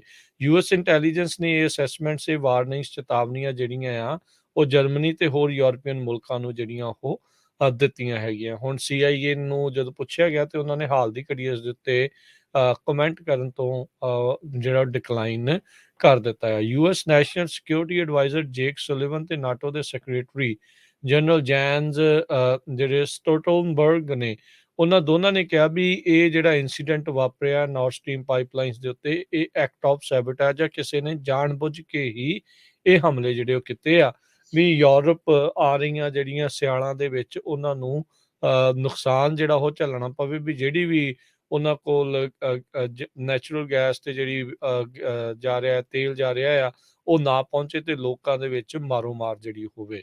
ਸੋ ਇੱਕ ਕਾਫੀ ਵੱਡੀ ਜਿਹੜੀ ਪ੍ਰੋਬਲਮ ਇਸ ਟਾਈਮ ਆਣ ਪਈ ਆ। ਗੈਸ ਉੱਥੇ ਆਪਾਂ ਨੂੰ ਪਤਾ ਆ ਵੀ ਐਨਰਜੀ ਦੇ ਪ੍ਰਾਈਸਿਸ ਬਹੁਤ ਜ਼ਿਆਦਾ ਤੇਜ਼, ਜਿਹੜੇ ਬਹੁਤ ਜ਼ਿਆਦਾ ਵੱਧ ਚੁੱਕੇ ਨੇ। ਉਧਰ UK ਦੀ ਨਵੀਂ ਆਈ ਪ੍ਰਾਈਮ ਮਿਨਿਸਟਰ ਟਰੱਸ, ਉਹਨਾਂ ਨੇ ਵੱਡੀਆਂ ਕਾਰਪੋਰੇਟਸ ਨੂੰ ਇਨਕਮ ਟੈਕਸ ਕੱਟਸ ਜਿਹੜੇ ਆ ਉਹ ਐਲਾਨ ਦਿੱਤੇ ਆ, ਜਿਹਦੇ ਕਰਕੇ ਪੌਂਡ ਜਿਹੜਾ ਆ ਮੂੰਹ ਮੂੰਹ ਜਿਹੜਾ ਉਹ ਡਿੱਗਾ ਪਿਆ ਆ। ਸੋ ਲੋਕਾਂ ਦਾ ਹੋਰ ਵੀ ਕੰਮ ਜਿਹੜਾ ਆ ਉਹ ਨੁਕਸਾਨਿਆ ਜਿਹੜਾ ਹੋ ਜਾ ਰਿਹਾ। ਸੋ ਸਮਝ ਨਹੀਂ ਆ ਰਹੀ ਵੀ ਆਉਣ ਵਾਲੀਆਂ ਜਿਹੜੀਆਂ ਇਹ ਸਿਆਲ ਨੇ ਯੂਰਪ ਦੇ ਲਈ ਕਿੱਦਾਂ ਦੇ ਜਿਹੜੇ ਉਹ ਰਹਿਣ ਵਾਲੇ ਨੇ। ਜੀ, ਸੋ ਤੁਸੀਂ ਪਾਉਂਡ ਦੀ ਗੱਲ ਕਰਦੇ ਸੀ। ਬੈਂਕ ਆਫ ਇੰਗਲੈਂਡ ਨੇ UK ਦੇ ਫਾਈਨੈਂਸਸ ਨੂੰ ਸਟੇਬਲਾਈਜ਼ ਕਰਨ ਦੇ ਲਈ ਉਹ ਬੈਂਕ ਆਫ ਇੰਗਲੈਂਡ ਅੱਗੇ ਆਈ ਆ। ਪਾਉਂਡ ਉੱਥੇ ਦਾ ਆਲਰੇਡੀ ਕ੍ਰੈਸ਼ ਹੋ ਚੁੱਕਾ ਆ। ਸੋ ਬਹੁਤ ਬੁਰਾ ਹਾਲ ਆ। ਬੈਂਕ ਆਫ ਇੰਗਲੈਂਡ ਨੇ ਅੱਜ ਅਨਾਉਂਸ ਕੀਤਾ ਆ ਵੀ ਉਹ ਜੋ ਬੌਂਡਸ, UK ਦੇ ਬੌਂਡਸ ਆ ਉਹ ਵਾਪਸ ਖਰੀਦਣ ਜਾ ਰਹੇ ਆ। ਤੇ ਪ੍ਰਾਈਮ ਮਿਨਿਸਟਰ ਲਿਜ਼ ਟਰੱਸ ਨੇ ਸੈਂਟਰਪੀਸ ਇਕਨੋਮਿਕ ਪਲਾਨ ਇੱਕ ਤਰ੍ਹਾਂ ਦੇ ਨਾਲ ਜਾਰੀ ਕੀਤੀ ਆ, ਜਿਸ 'ਚ ਤੁਸੀਂ ਦੱਸਿਆ ਵੀ ਸੀ ਵੀ ਕਾਰਪੋਰੇਟ ਟੈਕਸਸ ਰਿਮੂਵ ਕੀਤੇ ਆ। ਇਸ ਪਲਾਨ ਦੇ ਵਿੱਚ ਉਹਨਾਂ ਨੇ ਇਹ ਵੀ ਕਿਹਾ ਹੈ ਵੀ ਜੋ ਟੌਪ ਇਨਕਮ ਟੈਕਸ ਰੇਟ 45% ਲੋਕ ਜਿਹੜੇ 1.5 ਲੱਖ ਪਾਉਂਡ ਤੋਂ ਉੱਪਰ ਬਣਾਉਂਦੇ ਆ, ਉਹਨਾਂ ਨੂੰ ਵੀ ਉਹਨਾਂ ਦੇ ਜਿਹੜੇ ਆ ਟੈਕਸ ਰੇਟ ਕੱਟ ਕਰ ਦਿੱਤੇ ਗਏ ਆ। ਤੇ ਸਕ੍ਰੈਪ ਕਰ ਦਿੱਤੀ ਗਈ ਆ ਕੈਪ ਜੋ ਬੈਂਕਰਸ ਦੇ ਬੋਨਸਸ ਹੁੰਦੇ ਹੈਗੇ ਆ। ਸੋਮਵਾਰ ਨੂੰ ਪਾਉਂਡ ਸਟਰਲਿੰਗ ਬਿਲਕੁਲ ਲੋਐਸਟ ਲੈਵਲ ਦੇ ਉੱਤੇ ਡਾਊਨ ਚਲਾ ਗਿਆ ਸੀ। US ਡਾਲਰ ਦੇ ਬਰਾਬਰ 1.03 ਤੇ ਚਲਾ ਗਿਆ ਸੀ। ਸੋ ਇਹ ਬਹੁਤ ਡਾਊਨ ਆ, ਪਹਿਲਾਂ 1.08 ਦੇ ਉੱਤੇ ਸੀਗਾ। ਸੋ ਇਹ ਇੰਗਲੈਂਡ ਦੀ ਜਿਹੜੀ ਸਿਚੁਏਸ਼ਨ ਆ, ਯੂਰਪ ਦੀ ਆਪਾਂ ਕਹਿ ਸਕਦੇ ਹਾਂ ਇਸ ਟਾਈਮ ਬਹੁਤ ਬੁਰੀ ਆ। ਇੱਕ ਤਾਂ ਗੈਸ ਨੂੰ ਲੈ ਕੇ ਸਰਕਾਰ ਨਵੀਂ ਬਣੀ ਹੈਗੀ ਆ, ਤੇ ਉਧਰੋਂ ਪੌਂਡ ਹੁਣੀ ਜਿਹੜੇ ਆ ਬਿਲਕੁਲ ਲੁੜਕ ਗਏ ਆ, ਜਿੱਦਾਂ ਇੰਡੀਆ ਦਾ ਰੁਪਈਆ ਲੁੜਕ ਰਿਹਾ ਆ। ਤੇ ਨਾਲ ਹੀ ਜੇ ਇਕੋਨਮੀ ਦੀ ਗੱਲ ਕਰਦੇ ਜਾਈਏ, ਅੱਜ ਸਟਾਕ ਮਾਰਕੀਟ ਤਾਂ ਜ਼ਰੂਰ ਬਿਲਕੁਲ ਡਾਓ ਜੋਨ ਇੰਡਸਟਰੀਅਲ S&P ਤੇ ਨੈਸਡੈਕ ਉੱਪਰ ਜਾ ਰਹੇ ਆ, ਪਰ ਕਹਿੰਦੇ 98% ਚਾਂਸ ਆ ਵੀ ਅਸੀਂ ਗਲੋਬਲ ਰਿਸੈਸ਼ਨ ਦੇ ਵਿੱਚ ਜਾ ਰਹੇ ਹਾਂ। ਅਮਰੀਕਾ ਦੀ ਇੱਕ ਬਹੁਤ ਹੀ ਮਸ਼ਹੂਰ ਰਿਸਰਚ ਫਰਮ ਨੈਡ ਡੇਵਿਸ ਰਿਸਰਚ, ਉਹਨਾਂ ਨੇ ਇਹ ਅੱਜ ਇੱਕ ਸਰਵੇ ਜਾਰੀ ਕੀਤਾ ਆ, ਜਿਨ੍ਹਾਂ ਦੇ ਮੁਤਾਬਕ ਉਹਨਾਂ ਨੇ ਇਹ ਦੱਸਿਆ ਵੀ 98.1% ਚਾਂਸ ਆ ਗਲੋਬਲ ਰਿਸੈਸ਼ਨ ਦੇ, ਅਮਰੀਕਾ ਦੇ ਨਹੀਂ ਪੂਰੇ ਗਲੋਬਲ ਰਿਸੈਸ਼ਨ ਦੇ। ਗਲੋਬਲ ਇਕੋਨਮੀ ਇਸ ਟਾਈਮ ਬਹੁਤ ਬੁਰੀ ਸਿਚੁਏਸ਼ਨ 'ਚ ਆ, ਫਲੈਸ਼ਿੰਗ ਆ, ਹਾਈ ਇਨਫਲੇਸ਼ਨ ਹੈਗੀ ਆ, ਇੰਟਰਸਟ ਰੇਟ ਬਹੁਤ ਹਾਈ ਆ। USA 'ਚ 7% ਦੇ ਕਰੀਬ ਚੱਲ ਗਏ ਆ। ਦੂਸਰੇ ਪਾਸੇ ਯੂਕਰੇਨ ਦੇ ਵਿੱਚ ਜੰਗ ਲੱਗੀ ਹੋਈ ਹੈਗੀ ਆ, ਸੋ ਇਹ ਸਾਰੀਆਂ ਚੀਜ਼ਾਂ ਜੋ ਆ ਬਹੁਤ ਜ਼ਿਆਦਾ ਅਸਰ ਕਰ ਰਹੀਆਂ ਇਕੋਨਮੀ ਦੇ ਉੱਤੇ। 10 ਜੋ ਇਕੋਨੋਮਿਸਟ ਆ ਉਹਨਾਂ ਦੇ ਵਿੱਚੋਂ 7 ਨੇ ਜੋ ਸਰਵੇ ਕੀਤਾ ਗਿਆ ਵਰਲਡ ਇਕਨੋਮਿਕ ਫੋਰਮ ਦੇ ਉੱਤੇ, ਉਹਨਾਂ ਨੇ ਇਹ ਕਿਹਾ ਵੀ ਜੋ ਰਿਸੈਸ਼ਨ ਆ ਗਲੋਬਲ ਰਿਸੈਸ਼ਨ ਸਮਵਟ ਲਾਈਕਲੀ ਵੀ ਇਹ ਆਊਗਾ ਹੀ ਆਊਗਾ। ਸੋ ਇਹ ਤੁਸੀਂ ਹੁਣ ਹਿਸਾਬ ਲਾ ਲਓ ਵੀ ਜਿਹੜੇ ਟੌਪ ਨੌਚ ਦੇ ਇਕੋਨੋਮਿਸਟ ਆ ਉਹ ਇਹ ਕਹਿ ਰਹੇ ਹੈਗੇ ਆ। ਸੋ ਇਹ ਨਵੀਂ ਜੋ ਰਿਪੋਰਟ ਆ ਉਹ ਆਪਾਂ ਨੈਟ ਡੇਵਿਸ ਰਿਸਰਚ ਫਰਮ ਆ ਉਹ ਤੁਹਾਡੇ ਨਾਲ ਸਾਂਝੀ ਕੀਤੀ ਆ। ਕਹਿੰਦੇ ਵੀ ਯੂਐਸਏ ਦੇ ਵਿੱਚ ਇਨਫਲੇਸ਼ਨ 40 ਸਾਲਾਂ ਬਾਅਦ ਇੰਨੀ ਜ਼ਿਆਦਾ ਵਰਸਟ ਹੋਈ ਆ ਤੇ ਕੁਛ ਕਹਿ ਰਿਹਾ ਕੂਲ ਆਫ ਹੋ ਰਹੀ ਆ, ਪਰ ਅੱਜ ਮੈਂ ਦੇਖਦਾ ਸੀ ਸੈਨ ਹੋਜ਼ੇ ਦੇ ਵਿੱਚ ਗੈਸ ਦੀ ਪ੍ਰਾਈਸ $6 ਤੇ 49 ਸੈਂਟ ਸੀ ਅਨਲੀਡਡ ਗੈਸ ਦੀ। ਆਹੋ ਤੁਸੀਂ ਦੇਖ ਲਓ ਹਰਜੋਤ ਸਿੰਘ ਜੀ ਵੀ ਕੱਚੇ ਤੇਲ ਦੀ ਕੀਮਤ 80 ਤੇ 78 ਦੇ ਦਰਮਿਆਨ ਜਿਹੜੀ ਉਹ ਰਹਿ ਰਹੀ ਹੋਵੇ ਤੇ ਇੱਧਰ ਗੈਸ ਦੀਆਂ ਪ੍ਰਾਈਸਾਂ ਜਿਹੜੀਆਂ ਉਸ ਨੇ ਨੱਕ 'ਚ ਦਮ ਕੀਤਾ ਹੋਵੇ। ਐਵਰੇਜ ਕੈਲੀਫੋਰਨੀਆ ਦੀ ਜਿਹੜੀ ਆ ਗੈਸ ਪ੍ਰਾਈਸ ਆ $6 ਨੂੰ ਪਾਰ ਕਰ ਚੁੱਕੀ ਆ ਇੱਕ ਵਾਰੀ ਫੇਰ ਤੋਂ ਜਿਹੜੀ ਆ ਉਹ ਪਹੁੰਚ ਚੁੱਕੀ ਹੈ। ਤੇ ਫਰੈਜ਼ਨੋ ਕਾਉਂਟੀ 'ਚ ਵੀ $5 ਤੇ 84 ਸੈਂਟ ਦੇ ਉੱਤੇ ਐਵਰੇਜ ਗੈਸ ਪ੍ਰਾਈਸ ਜਿਹੜੀ ਉਹ ਹੋ ਚੁੱਕੀ ਆ। ਸੋ ਕਈ ਥਾਵਾਂ ਤੇ $6 61 ਸੈਂਟ ਜਿਹੜੀ ਐਵਰੇਜ ਗੈਸ ਪ੍ਰਾਈਸ ਦੀ ਆਪਾਂ ਗੱਲ ਕਰ ਰਹੇ ਹਾਂ। ਸੋ ਇਹ ਜਿਹੜੀ ਸਥਿਤੀ ਹੈ ਇਸ ਟਾਈਮ ਬਣੀ ਪਈ ਆ। ਓਵਰਆਲ ਨੈਸ਼ਨਲ ਐਵਰੇਜ ਵੀ $3 ਤੇ 76 ਸੈਂਟ ਦੇ ਉੱਤੇ ਪਹੁੰਚ ਚੁੱਕੀ ਆ। ਸੋ ਇਹ ਹੁਣ ਰਾਈਟ ਨਾਓ ਸਮਝ ਨਹੀਂ ਆ ਰਿਹਾ ਵੀ ਇੱਥੇ ਕੀ ਜਿਹੜਾ ਆ ਉਹ ਸਥਿਤੀ ਜਿਹੜੀ ਉਹ ਬਣੀ ਆ। ਹਰੀਕੇਨ ਐਨ ਦੇ ਕਰਕੇ ਪ੍ਰੋਡਕਸ਼ਨ ਕੱਟਸ ਜਿਹੜੇ ਉਹ ਹੋਣੇ ਕਿਉਂਕਿ ਈਸਟ ਕੋਸਟ ਦੇ ਉੱਤੇ ਕਾਫੀ ਰਿਫਾਈਨਰੀਜ਼ ਨੇ, ਕਾਫੀ ਤੇਲ ਪ੍ਰੋਡਕਸ਼ਨ ਜਿਹੜਾ ਉਹ ਹੁੰਦਾ ਆ ਤੇ ਉਹ ਹੁਣ ਇਹਦੇ ਕਰਕੇ ਠੱਪ ਹੋਣਾ ਆ ਕੰਮ ਗਲਫ ਆਫ ਮੈਕਸੀਕੋ ਦੇ ਵਿੱਚ ਵੀ ਤੇ ਉਹਦੇ ਇਰਦ ਗਿਰਦ ਵੀ, ਜਿਹਦੇ ਕਰਕੇ ਮੈਨੂੰ ਲੱਗਦਾ ਵੀ ਇਸ ਦਾ ਫਾਇਦਾ ਜਿਹੜੇ ਇਹ ਵੱਡੀਆਂ ਤੇਲ ਵਾਲੀਆਂ ਕੰਪਨੀਆਂ ਉਹ ਚੱਕ ਰਹੀਆਂ ਆ ਤੇ ਇਹਨਾਂ ਨੇ ਪ੍ਰਾਈਸਾਂ ਜਿਹੜੀਆਂ ਉਹ ਚੱਕ ਦਿੱਤੀਆਂ ਆ। ਵੀ ਇਹੋ ਜਿਹੇ ਮੌਕਿਆਂ ਦੇ ਉੱਤੇ ਲੋਕਾਂ ਨੂੰ ਸਾਥ ਦੀ ਜ਼ਰੂਰਤ ਹੁੰਦੀ ਆ, ਪਰ ਦੇ ਡੋਂਟ ਕੇਅਰ। ਇਹ ਕਾਰਪੋਰੇਟਸ ਨੂੰ ਸਿਰਫ ਤੇ ਸਿਰਫ ਆਪਣੇ ਮੁਨਾਫੇ ਦੇ ਨਾਲ ਹੀ ਮਕਸਦ ਹੁੰਦਾ ਆ। ਤੇ ਹਰਜੋਤ ਸਿੰਘ ਜੀ 20 ਸਾਲਾਂ ਦੇ ਹਾਈਐਸਟ ਕਹਿ ਲਓ ਵੀ ਲੈਵਲ ਦੇ ਉੱਤੇ ਅਮਰੀਕਾ ਦਾ ਜਿਹੜਾ ਡਾਲਰ ਆ ਉਹ ਪਹੁੰਚ ਚੁੱਕਾ ਹੈ। ਸਟਰਲਿੰਗ ਦੀ ਆਪਾਂ ਜਦੋਂ ਗੱਲ ਕਰ ਰਹੇ ਸੀਗੇ ਵੀ ਉਹ ਚੀਜ਼ ਹੋਈ ਆ। ਸੋ 20 ਸਾਲ ਦਾ ਰਿਕਾਰਡ ਜਿਹੜਾ ਇਹਨਾਂ ਨੇ ਤੋੜਿਆ ਆ। ਅੱਜ ਤੋਂ 6 ਮਹੀਨੇ ਪਹਿਲਾਂ ਦੀ ਗੱਲ ਕਰੀਏ ਇੱਕ ਪਾਉਂਡ ਦਾ $1.30 ਮਿਲਦੇ ਸੀਗੇ ਤੇ ਜੀ ਜੇ ਇਹੀ ਤੁਸੀਂ ਸਾਲ ਪਹਿਲਾਂ ਜਿਹੜਾ ਚੱਲ ਜਾਓ ਤਾਂ ਇਹ 40-50 ਦੇ ਉੱਤੇ ਜਿਹੜਾ ਉਹ ਸੀਗਾ $1 ਦੇ 1 ਪਾਉਂਡ ਦੇ ਇੰਨੇ ਜਿਹੜੇ ਉਹ ਮਿਲਦੇ ਸੀਗੇ ਤੇ ਹੁਣ ਤੁਸੀਂ ਦੇਖੋ ਵੀ ਕਿੱਥੇ ਜਿਹੜੀ ਗੱਲ ਜਿਹੜੀ ਉਹ ਆਣ ਪਈ ਹੈਗੀ ਆ। ਸੋ ਇਹ ਇੱਥੇ ਤੱਕ ਜਿਹੜੀ ਗੱਲ ਆ ਉਹ ਬਣੀ ਆ। ਇੱਕ ਟਾਈਮ ਅਜਿਹਾ ਵੀ ਸੀਗਾ 2007-2008 ਚ 1 ਪਾਉਂਡ ਦੇ $2 ਜਿਹੜੇ ਆ ਉਹ ਮਿਲਦੇ ਹੁੰਦੇ ਸੀ। ਸਾਡੇ ਟੈਕਸਸ ਵਾਲੇ ਕੁਝ ਸੋਤੇ ਦੱਸਦੇ ਕਹਿੰਦੇ ਵੀ ਇੱਥੇ ਵੀ ਗੈਸ ਹੁਣ $3 ਤੇ 5 ਸੈਂਟ ਨੂੰ ਜਿਹੜੀ ਉਹ ਦੁਬਾਰਾ ਪਹੁੰਚ ਚੁੱਕੀ ਹੈਗੀ ਆ। ਸੋ ਪ੍ਰਾਈਸਾਂ ਜਿਹੜੀਆਂ ਲਗਾਤਾਰ ਕਈ ਥਾਵਾਂ ਦੇ ਉੱਤੇ ਵਧਣੀਆਂ ਸ਼ੁਰੂ ਹੋਈਆਂ ਨੇ ਤੇ ਆਪਾਂ ਗੱਲਾਂ ਬਾਤਾਂ ਦੇ ਸਿਲਸਿਲੇ ਨੂੰ ਜਾਰੀ ਰੱਖਾਂਗੇ। ਬ੍ਰੇਕ ਦਾ ਵਕਤ ਜਿਹੜਾ ਉਹ ਹੋ ਗਿਆ। ਬ੍ਰੇਕ ਤੋਂ ਬਾਅਦ ਦੇ ਵਿੱਚ ਜੁੜਾਂਗੇ ਤੇ ਜਿਹੜੀ ਇੱਕ ਖਬਰ ਆ ਰਹੀ ਆ ਇਸ ਟਾਈਮ ਜਿਨ੍ਹਾਂ ਦੇ ਸਟੂਡੈਂਟ ਲੋਨ ਸੀਗੇ ਵੀ 8 ਮਿਲੀਅਨ ਸਟੂਡੈਂਟਸ ਜਿਹੜੇ ਲੋਨ ਬੋਰੋਵਰਸ ਆ ਉਹਨਾਂ ਦਾ ਕੀ ਹੋਊਗਾ, ਉਸ ਬਾਰੇ ਚਰਚਾ ਜਿਹੜੀ ਉਹ ਕਰਾਂਗੇ ਤੇ ਹੋਰ ਸੈਨੇਟ ਦੇ ਵਿੱਚ ਕੀ ਕੁਝ ਹੋ ਰਿਹਾ ਆ, ਬਾਕੀ ਦੁਨੀਆ ਭਰ ਦੇ ਵਿੱਚ ਕੀ ਚੱਲ ਰਿਹਾ, ਅਮਰੀਕਾ 'ਚ ਕੀ ਹੋ ਰਿਹਾ, ਉਸ ਦੇ ਉੱਤੇ ਵੀ ਆਪਾਂ ਨਜ਼ਰ ਬਣਾ ਕੇ ਰੱਖਾਂਗੇ। ਜਿਹੜੇ ਰਹੋ ਇਦਾਂ ਹੀ ਪੰਜਾਬੀ ਰੇਡੀਓ USA ਦੇ ਨਾਲ। ਜੀ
ਪੰਜਾਬੀ ਰੇਡੀਓ ਯੂਐਸਏ ਸੁਣ ਰਹੇ ਸਾਰੇ ਹੀ ਸਰੋਤਿਆਂ ਨੂੰ ਪਿਆਰ ਸਤਿਕਾਰ ਸਹਿਤ ਤੇ ਨਿੱਘੀ ਜਿਹੀ ਸਤਿ ਸ਼੍ਰੀ ਅਕਾਲ। ਸਭ ਨੂੰ ਜੀਨ ਵਾਖਦੇ ਹਾਂ। ਸੋ ਤੇ ਪ੍ਰੋਗਰਾਮ 'ਚ ਆਪ ਸਭ ਦਾ ਸਵਾਗਤ ਹੈ। ਪ੍ਰੋਗਰਾਮ ਚੱਲ ਰਿਹਾ ਜੀ ਅਪਡੇਟ ਅਮਰੀਕਾ। ਹਰਜੋਤ ਸਿੰਘ ਜੀ ਆਇਆਂ ਨੂੰ ਸਵਾਗਤ ਹੈ ਜੀ। ਸਤਿ ਸ਼੍ਰੀ ਅਕਾਲ, ਧੰਨਵਾਦ ਜੀ ਆਇਆਂ ਨੂੰ। ਅਗਲੀ ਜਿਹੜੀ ਗੱਲ ਕਰਦੇ ਜਾਈਏ 8 ਮਿਲੀਅਨ ਸਟੂਡੈਂਟ ਲੋਨ ਬੋਰੋਵਰਸ ਕਹਿੰਦੇ ਵੀ ਉਹਨਾਂ ਨੂੰ ਆਟੋਮੈਟਿਕ ਫੋਰਗਿਵਨੈਸ ਮਿਲ ਸਕਦੀ ਆ। ਇਹ ਜਿਹੜਾ ਉਹ ਦੱਸਿਆ ਗਿਆ ਜਦੋਂ ਕੁਛ ਮਹੀਨਾ ਕੁ ਪਹਿਲਾਂ ਜਦੋਂ ਪ੍ਰੈਜ਼ੀਡੈਂਟ ਬਾਈਡਨ ਆ ਉਹਨਾਂ ਨੇ ਇਤਿਹਾਸਿਕ ਤੌਰ ਦੇ ਉੱਤੇ ਸਟੂਡੈਂਟ ਲੋਨ ਫॉरगिवनेस ਪਲਾਨ ਜਿਹੜਾ ਉਹ ਜਾਰੀ ਕੀਤਾ ਸੀ। ਕਹਿੰਦੇ ਵੀ 8 ਮਿਲੀਅਨ ਲੋਕਾਂ ਨੂੰ ਤਾਂ ਡਾਇਰੈਕਟ ਆਟੋਮੈਟਿਕ ਡੈਟ ਰਿਲੀਫ ਜਿਹੜਾ ਮਿਲ ਜਾਊਗਾ। ਬਹੁਤੇ ਜਿਹੜੇ ਸਟੂਡੈਂਟ ਆ ਇਨਕਮ ਦੇ ਆਧਾਰ ਦੇ ਉੱਤੇ $10,000 ਤੱਕ, ਤੇ ਜੇ ਕਿਸੇ ਨੂੰ ਪਹਿਲ ਗ੍ਰਾਂਟ ਮਿਲੀ ਆ ਤੇ ਉਹਨਾਂ ਨੂੰ $20,000 ਤੱਕ ਦੀ ਫੈਡਰਲ ਜਿਹੜਾ ਸਟੂਡੈਂਟ ਡੈਟ ਆ ਉਸ ਦੀ ਮਾਫੀ ਜਿਹੜੀ ਉਹ ਮਿਲਣੀ ਸੀ।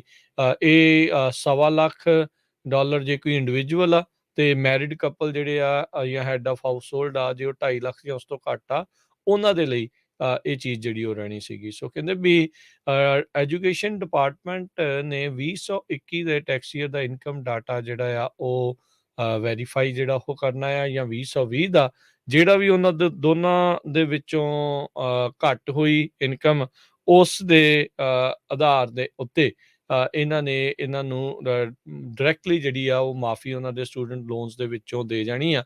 ਜਿਨ੍ਹਾਂ ਦੇ 10,000 ਤੋਂ ਘੱਟ ਹੋਏ ਉਹਨਾਂ ਲਈ ਤਾਂ ਕਾਫੀ ਜਿਹੜਾ ਉਹ ਫਾਇਦਾ, ਈਵਨ ਜੇ ਕਿਸੇ ਦਾ 20-30 ਹਜ਼ਾਰ ਵੀ ਹੋਇਆ ਤਾਂ ਉਹਨਾਂ ਨੂੰ ਵੀ ਜਿਹੜਾ ਇਸ ਦੇ ਵਿੱਚ ਕਾਫੀ ਜਿਹੜਾ ਫਾਇਦਾ ਹੋ ਸਕਦਾ ਆ।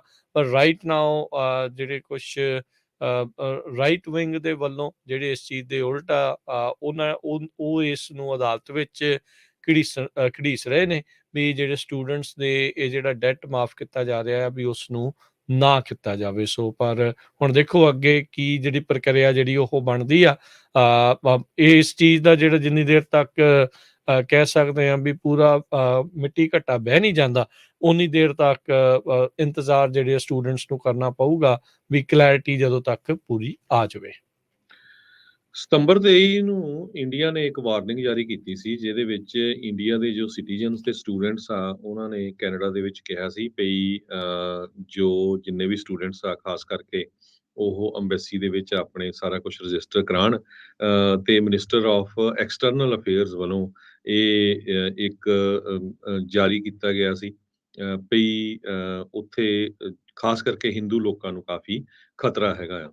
ਅੱਜ ਕੈਨੇਡਾ ਦੀ ਸਰਕਾਰ ਨੇ ਐਡਵਾਈਜ਼ਰੀ ਜਾਰੀ ਕਰ ਦਿੱਤੀ ਆ, ਕਹਿੰਦੇ ਪਈ ਇੰਡੀਆ ਦੇ ਵਿੱਚ ਜੋ ਲੋਕ ਜਾ ਰਹੇ ਆ ਖਾਸ ਕਰਕੇ 3 ਸਟੇਟਸ ਦੇ ਵਿੱਚ ਗੁਜਰਾਤ, ਪੰਜਾਬ ਤੇ ਰਾਜਸਥਾਨ, ਉੱਥੇ ਕਹਿੰਦੇ ਪਈ ਵਿਦਿਨ 10 ਕਿਲੋਮੀਟਰ ਦੇ ਵਿੱਚ ਜੋ ਬਾਰਡਰ ਦੇ ਲਾਗੇ ਆ ਉੱਥੇ ਕਹਿੰਦੇ ਲੈਂਡ ਮਾਈਨਸ ਵੀ ਹੈਗੀਆਂ ਆ, ਤੇ ਉੱਥੇ ਦੀ ਜੋ ਸਿਕਿਉਰਿਟੀ ਸਿਚੁਏਸ਼ਨ ਆ ਅਨਪ੍ਰੈਡਿਕਟੇਬਲ ਆ। ਸੋ ਇਸ ਕਰਕੇ ਪਲੀਜ਼ ਉੱਥੇ ਨਾ ਵਿਜ਼ਿਟ ਕਰੋ।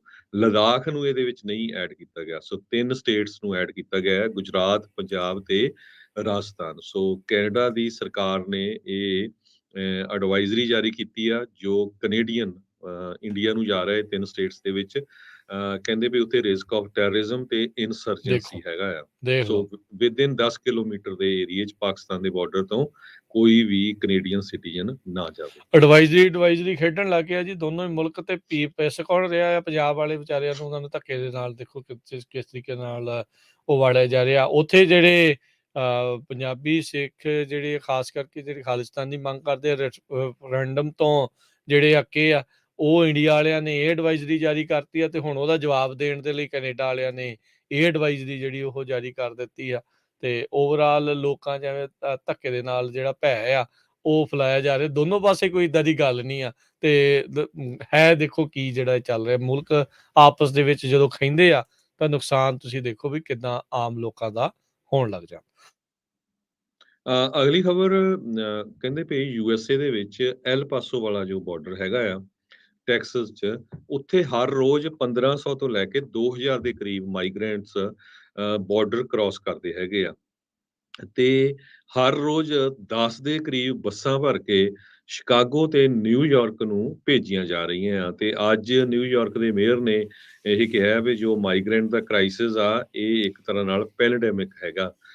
ਸੋ ਅੱਜ ਉਹ ਮੰਨੇ ਹੈਗੇ ਆ। ਸੋ ਟੈਕਸਸ ਦੇ ਗਵਰਨਰ ਗ੍ਰੈਗ ਐਬਟ ਨੇ ਇਹ ਕਿਹਾ ਸੀ ਵੀ ਮੈਂ ਬਾਕੀ ਸਟੇਟਸ ਨੂੰ ਇਹ ਦੱਸਣਾ ਚਾਹੁੰਦਾ ਵੀ ਸਾਡੀ ਸਟੇਟ ਦੀ ਕੀ ਸਿਚੁਏਸ਼ਨ ਆ, ਤੇ ਉਹਨਾਂ ਨੂੰ ਵੀ ਪਤਾ ਹੋਣਾ ਚਾਹੀਦਾ। ਇਸੇ ਕਰਕੇ ਬੱਸਾਂ ਭਰ ਕੇ ਅਸੀਂ ਵਾਸ਼ਿੰਗਟਨ DC, ਨਿਊਯਾਰਕ, ਸ਼ਿਕਾਗੋ ਭੇਜ ਰਹੇ ਆ। ਪਰ ਦੂਜੇ ਪਾਸੇ ਆਪਣੇ ਗੁਆਂਢੀ ਮੁਲਕ ਜੇ ਕੈਨੇਡਾ ਦੀ ਗੱਲ ਕਰਦੇ ਜਾਈਏ, ਕੈਨੇਡਾ ਦੇ ਵਿੱਚ ਕਹਿੰਦੇ 1957 ਤੋਂ ਬਾਅਦ ਇਮੀਗ੍ਰੈਂਟਸ ਸਭ ਤੋਂ ਵੱਡੀ ਗਿਣਤੀ ਦੇ ਵਿੱਚ ਸਭ ਤੋਂ ਤੇਜ਼ੀ ਦੇ ਨਾਲ ਇਮੀਗ੍ਰੈਂਟਸ ਦੀ ਪੋਪੂਲੇਸ਼ਨ ਵੱਧ ਰਹੀ ਆ।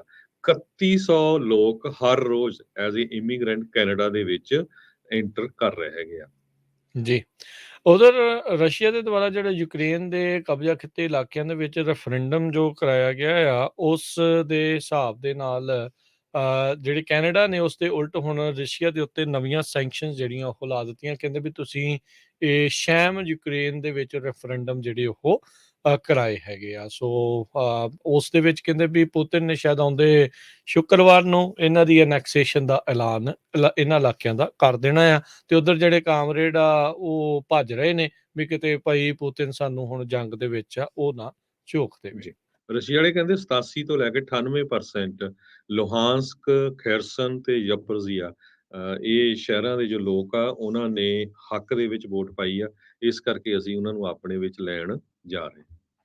ਜੀ ਤੇ ਹਰਜੋਤ ਸਿੰਘ ਜੀ, ਹੁਣ ਆਪਾਂ ਗੱਲ ਜਿਹੜੀ ਉਹ ਕਰਾਂਗੇ ਫਲੋਰੀਡਾ ਦੇ ਵਿੱਚ।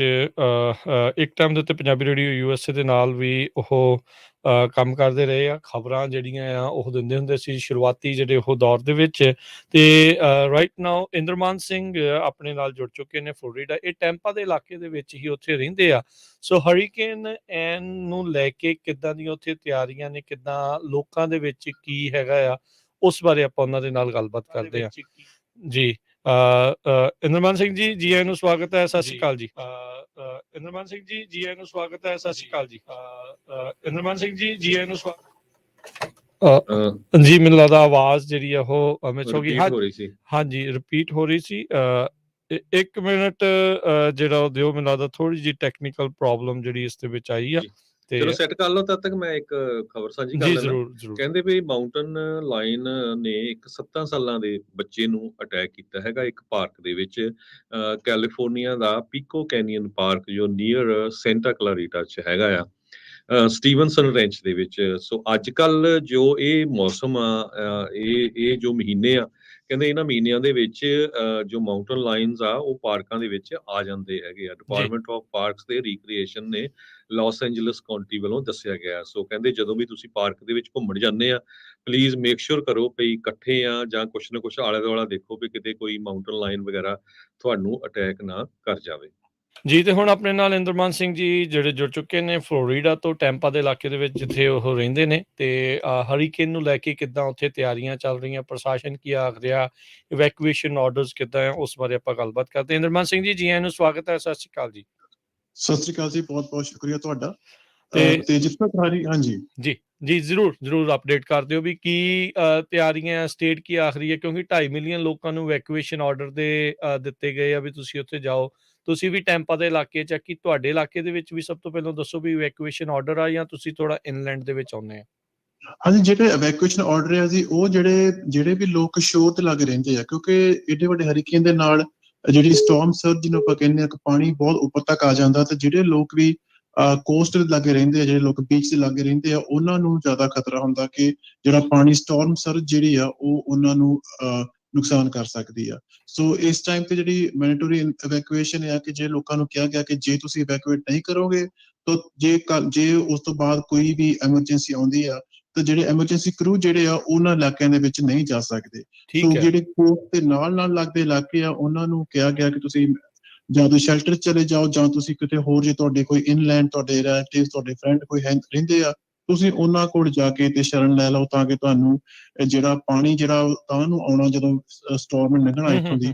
ਬਿਕੋਜ਼ ਜੇ ਅਸੀਂ ਹੁਣ ਟਰੈਕ ਕਰੀਏ ਰੀਸੈਂਟਲੀ ਤਾਂ ਜਿਹੜਾ ਇਹ ਹਰੀਕੇਨ ਆ, ਇਹ ਇਸ ਟਾਈਮ ਤੇ ਕੈਟੇਗਰੀ 4 ਦਾ ਹਰੀਕੇਨ ਬਣ ਚੁੱਕਿਆ ਵਾ। ਕੈਟੇਗਰੀ 4 ਦਾ ਮਤਲਬ ਹੁੰਦਾ ਕਿ ਜਿਹੜੀਆਂ ਵਿੰਡਸ ਆ, ਜਿਹਨੂੰ ਆਪਾਂ ਸਸਟੇਨ ਵਿੰਡ, ਜਿਹੜੀ ਕਿ ਲਗਾਤਾਰ ਚੱਲਦੀ ਜਿਹੜੀ ਹਵਾ ਆ, ਉਹ ਇਸ ਟਾਈਮ ਤੇ ਉਹਦੀ ਜਿਹੜੀ ਗਤੀ ਆ ਉਹ 155 ਮੀਲ ਪਰ ਆਵਰ ਤੇ ਆ। ਤੇ ਇਹਦਾ ਮਤਲਬ ਹੁੰਦਾ ਕਿ ਉਹਦੇ ਨਾਲ ਜਿਹੜਾ ਆਮ ਤੌਰ ਤੇ ਇਹ 5 ਤੱਕ ਜਾਂਦੇ ਜਿਹੜੇ ਹਰੀਕੇਨ, ਜੇ ਕੈਟੇਗਰੀ 1 ਤੋਂ ਲੈ ਕੇ ਤੇ 5 ਤੱਕ ਹੁੰਦੇ ਆ। ਤੇ ਇਸ ਟਾਈਮ ਤੇ ਜਿਹੜਾ ਹਰੀਕੇਨ ਆਇਆ ਨੇ ਇਹ ਕੈਟੇਗਰੀ 4 ਤੇ ਆ। ਪਰ ਅੱਜ ਬਾਅਦ ਦੁਪਹਿਰ ਜਦੋਂ ਵੀ ਆਪਾਂ ਕਹਿੰਦੇ ਕਿ ਲੈਂਡਫਾਲ ਕਰ ਰਹੀ ਆ, ਜਦੋਂ ਵੀ ਇਹ ਹਰੀਕੇਨ ਜਿਹੜਾ ਵਾ ਅਜੇ ਸਮੁੰਦਰ ਦੇ ਉੱਪਰ, ਗਲਫ ਦੇ ਵਿੱਚ ਜਦੋਂ ਵੀ ਇਸ ਲੈਂਡ ਨੂੰ ਹਿੱਟ ਕਰਦਾ, ਉਸ ਤੋਂ ਬਾਅਦ ਕਿਉਂਕਿ ਲੈਂਡ ਦੇ ਉੱਪਰ ਬਿਲਡਿੰਗਸ ਹੁੰਦੀਆਂ, ਵੈਜੀਟੇਸ਼ਨ ਹੁੰਦੀ ਹੈ, ਉਹਦੇ ਨਾਲ ਜਿਹੜਾ ਹਰੀਕੇਨ ਹੈ ਉਹ ਵੀਕ ਹੁੰਦਾ। ਉਹਨਾਂ ਹਰੀਕੇਨ ਦੀ ਜਿਹੜੀ એનર્ਜੀ ਆ, ਜਿਵੇਂ ਐਨਰਜੀ ਘਟਦੀ ਜਾਂਦੀ ਆ, ਹਾਂਜੀ ਸਪੀਡ ਘਟਦੀ, ਉਹਦੀ એનર્ਜੀ ਜਿਹੜੀ ਆ ਜਦੋਂ ਡਿਸਿਪੇਟ ਹੋ ਜਾਂਦੀ ਹੈ, એનર્ਜੀ ਖੱਚੀ ਜਾਂਦੀ ਹੈ ਜਦੋਂ ਉਹ ਬਿਲਡਿੰਗਸ ਵਿੱਚ ਵੱਜਦਾ ਜਾਂ ਜਿਵੇਂ ਟਰੀਜ਼ ਵਿੱਚ ਵੱਜਦਾ। ਸੋ ਤੇ ਉਸ ਤੋਂ ਨੁਕਸਾਨ ਬਾਅਦ ਹੋਣ ਦੀ ਇੰਦਰਮਾਨ ਸਿੰਘ ਜੀ, ਨੁਕਸਾਨ ਹੋਣ ਦੀ ਕਾਫੀ ਵੱਡੀ ਜਿਹੜੀ ਸੰਭਾਵਨਾ ਆ ਪ੍ਰਾਪਰਟੀ ਦਾ। ਜੋ ਕਈ ਬਜ਼ੁਰਗ ਨੇ ਉੱਥੇ ਰਹਿੰਦੇ ਜਿਹੜੇ ਜਿਨ੍ਹਾਂ ਦਾ ਬਿਜਲੀ ਦੇ ਉੱਤੇ ਨਿਰਭਰ ਹੁੰਦਾ ਹੈ, ਉਹਨਾਂ ਦਾ ਜੀਵਨ ਵੀ ਇਹੋ ਜਿਹੇ ਥਾਵਾਂ ਦੇ ਵਿੱਚ ਨਿਕਲਣਾ ਕਰਨਾ ਉਹ ਕਾਫੀ ਔਖਾ ਹੋ ਜਾਂਦਾ ਆ। ਹਾਂਜੀ ਹਾਂਜੀ ਪ੍ਰਸ਼ਾਸਨ ਕੀ ਕਰ ਰਿਹਾ ਜੇ ਇਹ ਲੋਕਾਂ ਦੇ ਲਈ, ਖਾਸ ਕਰਕੇ ਜੇ ਉਹਨਾਂ ਨੇ ਕੁਝ ਦੱਸਿਆ? ਜੀ ਪ੍ਰਸ਼ਾਸਨ ਵੱਲੋਂ ਜਿਵੇਂ ਕਿ 2 ਦਿਨ ਪਹਿਲਾਂ ਤੋਂ ਹੀ ਜਿਹੜੀ ਐਮਰਜੈਂਸੀ ਜਿਹੜੀ ਆ ਉਹ ਡਿਕਲੇਅਰ ਕਰ ਦਿੱਤੀ ਗਈ ਸੀ। ਐਮਰਜੈਂਸੀ ਡਿਕਲੇਅਰ ਕਰਨ ਦੇ ਨਾਲ ਇਹ ਹੁੰਦਾ ਕਿ ਪ੍ਰਸ਼ਾਸਨ ਨੂੰ ਜਿਹੜੇ ਆ ਆਪਣੇ ਹਸਪੀਟਲਸ ਨੂੰ ਉਹ ਜ਼ਿਆਦਾ ਪ੍ਰੈਫਰੈਂਸ ਦਿੰਦੇ ਆ। ਕੁਝ ਇਲਾਕਿਆਂ ਵਿੱਚ ਉਹ ਬਿਜਲੀ ਵੀ ਬੰਦ ਕਰਨ ਜਿੱਥੇ ਕਿ ਚਾਂਸ ਹੁੰਦਾ ਕਿ ਬਿਜਲੀ ਜਿਹੜੀ ਆ ਉਹ ਕੋਈ ਪੋਲ ਡਿੱਗ ਸਕਦੇ ਆ ਤੇ ਕੋਈ ਖਤਰਾ ਹੋ ਸਕਦਾ।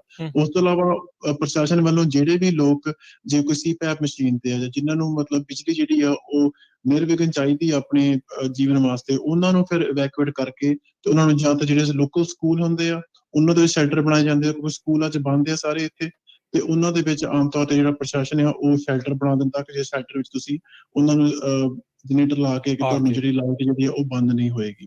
ਤੇ ਇਸ ਤੋਂ ਇਲਾਵਾ ਜਿਹੜੇ ਆਮ ਲੋਕ ਆ ਉਹ ਫਿਰ ਜਿਵੇਂ ਸਾਡੇ ਜਿਹੜੇ ਕਾਉਂਟੀ ਜਿਹੜੀ ਆ ਉਹ ਕਾਉਂਟੀ ਤੁਹਾਨੂੰ ਸੈਂਡ ਬੈਗਸ ਜਿਹੜੇ ਆ ਉਹ ਮੁਹੱਈਆ ਕਰਾਉਂਦੀ ਆ ਕਿ ਜੇ ਤੁਸੀਂ ਲੋਹ ਇਲਾਕਿਆਂ ਦੇ ਵਿੱਚ ਰਹਿੰਦੇ ਜਿੱਥੇ ਤੁਹਾਡੇ ਘਰ ਦੇ ਵਿੱਚ ਫਲੱਡਿੰਗ ਹੋ ਸਕਦੀ ਆ, ਤੁਸੀਂ ਕਾਉਂਟੀ ਵੱਲੋਂ ਸੈਂਡ ਬੈਗ ਲਿਆ ਕੇ ਤੇ ਆਪਣੇ ਘਰ ਦਾ ਅੱਗੇ ਰੱਖ ਕੇ ਤੁਸੀਂ ਆਪਣੇ ਫਲੱਡਿੰਗ ਤੋਂ ਥੋੜਾ ਬਹੁਤਾ ਬਚਾਅ ਕਰ ਸਕਦੇ ਆ। ਤੁਹਾਡੇ ਵਾਲੇ ਇਲਾਕੇ ਦੇ ਵਿੱਚ ਵੀ ਕੀ ਇਦਾਂ ਦੀ ਨੌਬਤ ਸੰਭਾਵਨਾ ਹੈ ਜਾਂ ਤੁਹਾਡੇ ਸਾਰਾ ਕੁਝ ਠੀਕ ਆ ਜਾਂ ਬਿਜਲੀ ਜਾਣ ਦੀ ਜ਼ਿਆਦਾ ਸੰਭਾਵਨਾ ਹੈ? ਕੀ ਤੁਹਾਡੇ ਖਤਰਾ ਤੁਹਾਡੇ ਇਲਾਕੇ ਵਾਲੇ ਪਾਸੇ? ਐਕਚੁਅਲੀ ਪਹਿਲਾਂ ਜਿਹੜਾ ਹਰੀਕੇਨ ਹੈ ਇਹ ਟੈਂਪਾ ਦੇ ਵਿੱਚੋਂ ਬਿਲਕੁਲ ਨਿਕਲਣਾ ਸੀਗਾ, ਕਿਉਂਕਿ ਉਹਦਾ ਟਰੈਕ ਜਿਹੜਾ ਸੀਗਾ ਉਹਦੀ ਜਿਹੜੀ ਆਪਾਂ ਹਰੀਕੇਨ ਦੀ ਜਿਹੜੀ ਆਈ ਕਹਿੰਦੇ ਆ, ਜਿਹੜੀ ਐਕਚੁਅਲੀ ਆਈ ਹੁੰਦਾ ਸਭ ਤੋਂ ਲੋ ਪ੍ਰੈਸ਼ਰ ਪੁਆਇੰਟ, ਜਿਹੜੇ ਉਹਦੇ ਆਸ-ਪਾਸ ਜਿਹੜਾ ਜ਼ਿਆਦਾ ਜਿਹੜੇ ਵਿੰਡ ਉਹਦੇ ਅਰਾਊਂਡ ਜਿਵੇਂ ਘੁੰਮਦੀ ਆ। ਤੇ ਪਰ ਉਹ ਜਿਹੜੀ ਆਈ ਆ ਪਹਿਲਾਂ ਟੈਂਪਾ ਵਿੱਚੋਂ ਨਿਕਲਣੀ ਸੀਗੀ, ਤੇ ਜਦੋਂ ਆਈ ਨਿਕਲਦੀ ਆ ਉਹ ਤੋਂ ਪਹਿਲਾਂ ਤੇ ਉਸ ਤੋਂ ਬਾਅਦ ਕਾਫੀ ਤੇਜ਼ ਜਿਹੜੀਆਂ ਹਵਾਵਾਂ ਵਾ ਉਹ ਤੁਹਾਨੂੰ ਅਫੈਕਟ ਕਰ ਸਕਦੀਆਂ। ਪਰ ਹੁੰਦਾ ਕਿ ਜਦੋਂ ਵੀ ਡਰਾਈ ਏਅਰ ਜਿਹੜੀ ਆ ਉਸ ਹਰੀਕੇਨ ਨੂੰ ਅੱਗੇ ਮਿਲਦੀ ਆ ਉਹਨੂੰ ਆਪਾਂ ਕਹਿੰਦੇ ਕਿ ਸ਼ੇਅਰ ਹੋ ਜਾਂਦਾ। ਸ਼ੇਅਰ ਮਤਲਬ ਕਿ ਉਹ ਡਰਾਈ ਏਅਰ ਉਹਨੂੰ ਖਿੱਚਦੀ ਆ ਤੇ ਕਈ ਵਾਰੀ ਉਹਦਾ ਜਿਹੜਾ ਟਰੈਕ ਆ ਉਹ ਚੇਂਜ ਹੋ ਜਾਂਦਾ।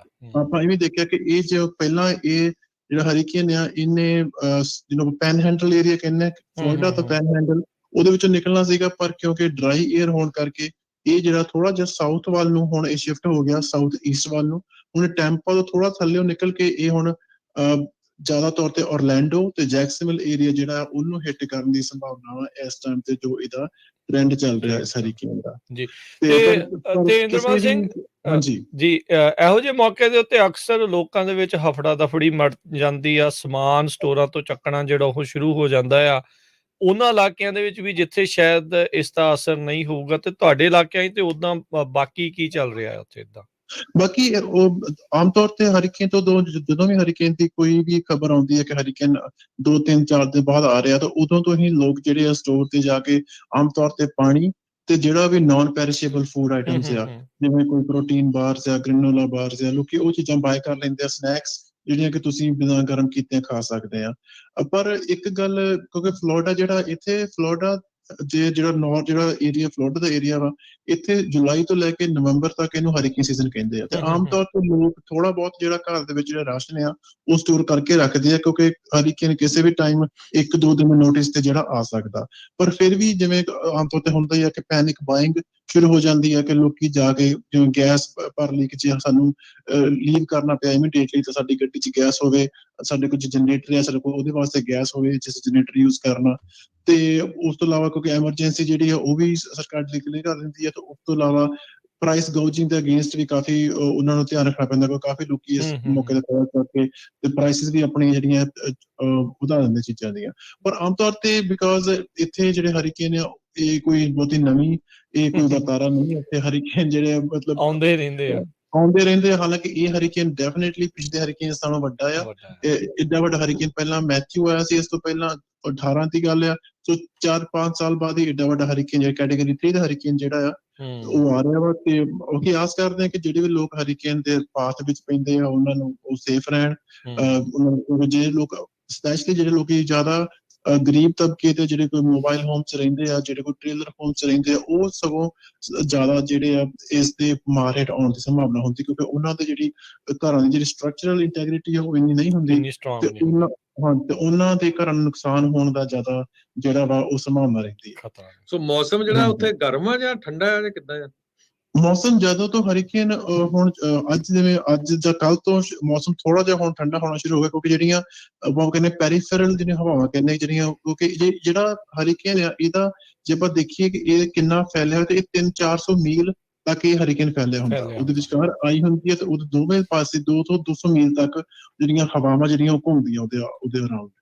ਤੇ ਉਹ ਜਿਵੇਂ ਮਤਲਬ ਤੁਸੀਂ ਅਜੇ ਭਾਵੇਂ ਹਰੀਕੇਨ ਸਾਡੇ ਤੋਂ ਜੇ 150 ਮੀਲ ਦੂਰ ਆ, ਪਰ ਫਿਰ ਵੀ ਜਿਹੜੀ ਹਰੀਕੇਨ ਦੀ ਜਿਹੜੀ ਹਵਾਵਾਂ ਵਾ, ਜਿਹੜੀ ਉਹਦੀ ਬਾਰਿਸ਼ ਆ, ਉਹ ਸਾਡੇ ਤੱਕ ਪਹੁੰਚ ਗਈ ਆਲਰੇਡੀ। ਤੇ ਉਹਦੇ ਕਰਕੇ ਜਿਵੇਂ ਅੱਜ ਸਵੇਰ ਦਾ ਹਲਕੀ ਜਿਹੜੀ ਬੂੰਦਾਬਾਂਦੀ ਹੋ ਰਹੀ ਹੈ, ਜਿਹੜੀ ਕਿ ਹੁਣ ਜਿਵੇਂ ਜਿਵੇਂ ਹਰੀਕੇਨ ਨੇ ਲੱਗੇ ਆਈ ਜਾਣਾ ਵਾ, ਉਹਨੇ ਹੋਰ ਮਤਲਬ ਵਧੀ ਜਾਣਾ ਉਸ ਰੇਨ ਨੇ, ਤੇ ਵਿੰਡ ਨੇ ਵੀ ਹੋਰ ਤੇਜ਼ ਹੋਈ ਜਾਣਾ। ਚਲੋ ਜੀ, ਤੁਸੀਂ ਵੀ ਸੇਫ ਰਹੋ ਤੇ ਉਮੀਦ ਕਰਦੇ ਹਾਂ ਵੀ ਘੱਟ ਨੁਕਸਾਨ ਹੋਵੇ, ਪਰ ਕਿਉਂਕਿ ਹਰੀਕੇਨ ਕੈਟੇਗਰੀ 4 ਕੈਟੇਗਰੀ 5 ਦੇ ਦਰਮਿਆਨ ਕਹਿੰਦੇ ਵੀ ਹੋ ਸਕਦਾ ਆ ਨੁਕਸਾਨ ਤਾਂ ਜਿਹੜਾ ਹੋਊਗਾ, ਪਰ ਜਾਨੀ ਨੁਕਸਾਨ ਨਾ ਹੋਵੇ, ਇਸੇ ਦੀ ਆਪਾਂ ਚਲੋ ਉਮੀਦ ਕਰਦੇ ਹਾਂ। ਪ੍ਰਸ਼ਾਸਨ ਵੀ ਆਪਣੇ ਵੱਲੋਂ ਕੋਸ਼ਿਸ਼ ਕਰ ਰਿਹਾ। ਸੋ ਦੇਖੋ, ਕਲੀਅਰਲੀ ਉਹਨਾਂ ਨੇ ਦੱਸਿਆ ਵੀ ਜਿੱਥੇ ਮੈਂਡੇਟਰੀ ਇਵੈਕੂਏਸ਼ਨ ਉਹਨਾਂ ਨੇ ਕੀਤੀਆਂ ਆ, ਆਖੀਆਂ ਜੇ ਤੁਸੀਂ ਉੱਥੇ ਫਸ ਜਾਂਦੇ ਨਹੀਂ ਨਿਕਲਦੇ ਤਾਂ ਫਿਰ ਐਮਰਜੈਂਸੀ ਕਰੂਆਂ ਦਾ ਤੁਹਾਡੇ ਤੱਕ ਪਹੁੰਚਣਾ ਜਿਹੜਾ ਮੁਸ਼ਕਲ ਹੁੰਦਾ ਹੈ। ਉਹਨਾਂ ਨੇ ਪਹਿਲੋਂ ਪ੍ਰੈਫਰੈਂਸ ਦੂਜੇ ਪਾਸੇ ਰੱਖਣੀਆਂ ਆ। ਸੋ ਜਿਹੜੇ ਉਹਨਾਂ ਇਲਾਕਿਆਂ 'ਚ ਆ ਵੀ ਭਾਈ ਪਹਿਲੋਂ ਜੇ ਤੁਹਾਨੂੰ ਮੈਂਡੇਟਰੀ ਇਵੈਕੂਏਸ਼ਨ ਦੇ ਵਿੱਚ ਹੈਗੇ ਆ ਤਾਂ ਉੱਥੋਂ ਨਿਕਲੋ, ਸ਼ੈਲਟਰ ਜਿੱਥੇ ਵੀ ਇਹਨਾਂ ਨੇ ਬਣਾਏ ਆ ਉੱਥੇ ਪਹੁੰਚੋ, ਜਾਂ ਆਪਣੇ ਕਿਸੇ ਸੱਜਣ ਸੁਨੇਹੀ ਦੋਸਤਾਂ ਮਿੱਤਰਾਂ ਦੇ ਕੋਲ ਜਿਹੜਾ ਜਾਓ ਜਿੱਥੇ ਹਰੀਕੇਨ ਦਾ ਖਤਰਾ ਨਹੀਂ ਹੈਗਾ। ਇੰਦਰਮਨ ਸਿੰਘ ਜੀ, ਬਹੁਤ ਧੰਨਵਾਦ, ਬੜੀ ਮਿਹਰਬਾਨੀ। ਬਹੁਤ ਧੰਨਵਾਦ। ਸਤਿ ਸ਼੍ਰੀ ਅਕਾਲ ਜੀ। ਸਤਿ ਸ਼੍ਰੀ ਅਕਾਲ। ਸਰੋਤਿਓ, ਇਹ ਤੁਹਾਨੂੰ ਆਪਾਂ ਲਾਈਵ ਜਿਹੜੇ ਟੈਂਪਾ ਫਲੋਰੀਡਾ ਦੇ ਵਿੱਚ ਰਹਿੰਦੇ ਆ ਤੇ ਉਹਨਾਂ ਦੇ ਨਾਲ ਇੰਦਰਮਾਨ ਸਿੰਘ ਉਹਨਾਂ ਨਾਲ ਤੁਹਾਡੀ ਗੱਲਬਾਤ ਕਰਾ ਰਹੇ ਸੀ ਜੀ। ਤੇ ਹੁਣ ਤੋਂ ਕੁਛ ਚਿਰ ਬਾਅਦ ਆਪਾਂ ਮੌਰਗੇਜ ਤੇ ਰੀਅਲ ਐਸਟੇਟ ਦੀ ਦੁਨੀਆ ਉਸ ਦੇ ਨਾਲ ਵੀ ਵਾਹ ਵਾਸਤਾ ਜਿਹੜਾ ਉਹ ਪਾਉਣਾ ਹੈ। ਤੇ ਇਹ ਵੀ ਦੱਸਦੇ ਜਾਈਏ ਰਾਜਕਰਮਵੀਰ ਸਿੰਘ ਜੀ, ਜਦ ਤੱਕ ਤੁਸੀਂ ਕਨੈਕਟ ਹੋ ਰਹੇ ਆ, ਵਾਰਿਸ ਪੰਜਾਬ ਦੀ ਜਥੇਬੰਦੀ ਦੀ ਪਹਿਲੀ ਵਰ੍ਹੇਗੰਢ ਸਮਾਗਮ ਕੱਲ ਨੂੰ ਆ ਪੰਜਾਬ ਦੇ ਵਿੱਚ ਸ਼ਹੀਦ ਸੰਤ ਭਾਈ ਜਰਨੈਲ ਸਿੰਘ ਖਾਲਸਾ ਉਹਨਾਂ ਦੇ ਪਿੰਡ ਰੋਡੇ, ਤੇ ਉਹ ਆਪਣੇ ਸਮੇਂ ਮੁਤਾਬਕ ਅੱਜ ਰਾਤ ਨੂੰ ਹੋਣੀ ਆ 10-11 ਵਜੇ ਦੇ ਕਰੀਬ, ਤੇ ਪੰਜਾਬੀ ਰੇਡੀਓ USA ਤੇ ਉਹ ਸਾਰਾ ਪ੍ਰੋਗਰਾਮ ਲਾਈਵ ਦਿੱਤਾ ਜਾਊਗਾ 5-6 ਘੰਟੇ। ਸੋ ਤੁਸੀਂ ਪੰਜਾਬੀ ਰੇਡੀਓ USA ਦੀ ਫੇਸਬੁੱਕ, YouTube ਤੇ ਉਹ ਸਾਰਾ ਪ੍ਰੋਗਰਾਮ, ਜਿਸ ਤਰ੍ਹਾਂ ਅਨੰਦਪੁਰ ਸਾਹਿਬ ਵਾਲਾ ਅਨੰਦਪੁਰ ਸਾਹਿਬ, ਕੇਸਗੜ੍ਹ ਸਾਹਿਬ ਤੋਂ ਸੁਣਿਆ ਸੀ, ਦੇਖਿਆ ਸੀ, ਉਹ ਤੁਸੀਂ ਸਾਰਾ ਪ੍ਰੋਗਰਾਮ ਲਾਈਵ ਦੇਖੋਗੇ 10:30 ਵਜੇ ਅੱਜ ਰਾਤ ਨੂੰ ਕੈਲੀਫੋਰਨੀਆ ਦੇ ਸਮੇਂ ਮੁਤਾਬਕ ਉਹ ਲਾਈਵ ਸ਼ੁਰੂ ਹੋ ਜਾਣਾ। ਸੋ ਜਿੰਨੇ ਵੀ ਤੁਹਾਡੇ ਦੋਸਤ ਮਿੱਤਰ ਰਿਸ਼ਤੇਦਾਰ ਆ, ਸਾਰਿਆਂ ਨੂੰ ਪਲੀਜ਼ ਕਾਲਾਂ ਕਰਕੇ ਜਰੂਰ ਦੱਸ ਦਿਓ।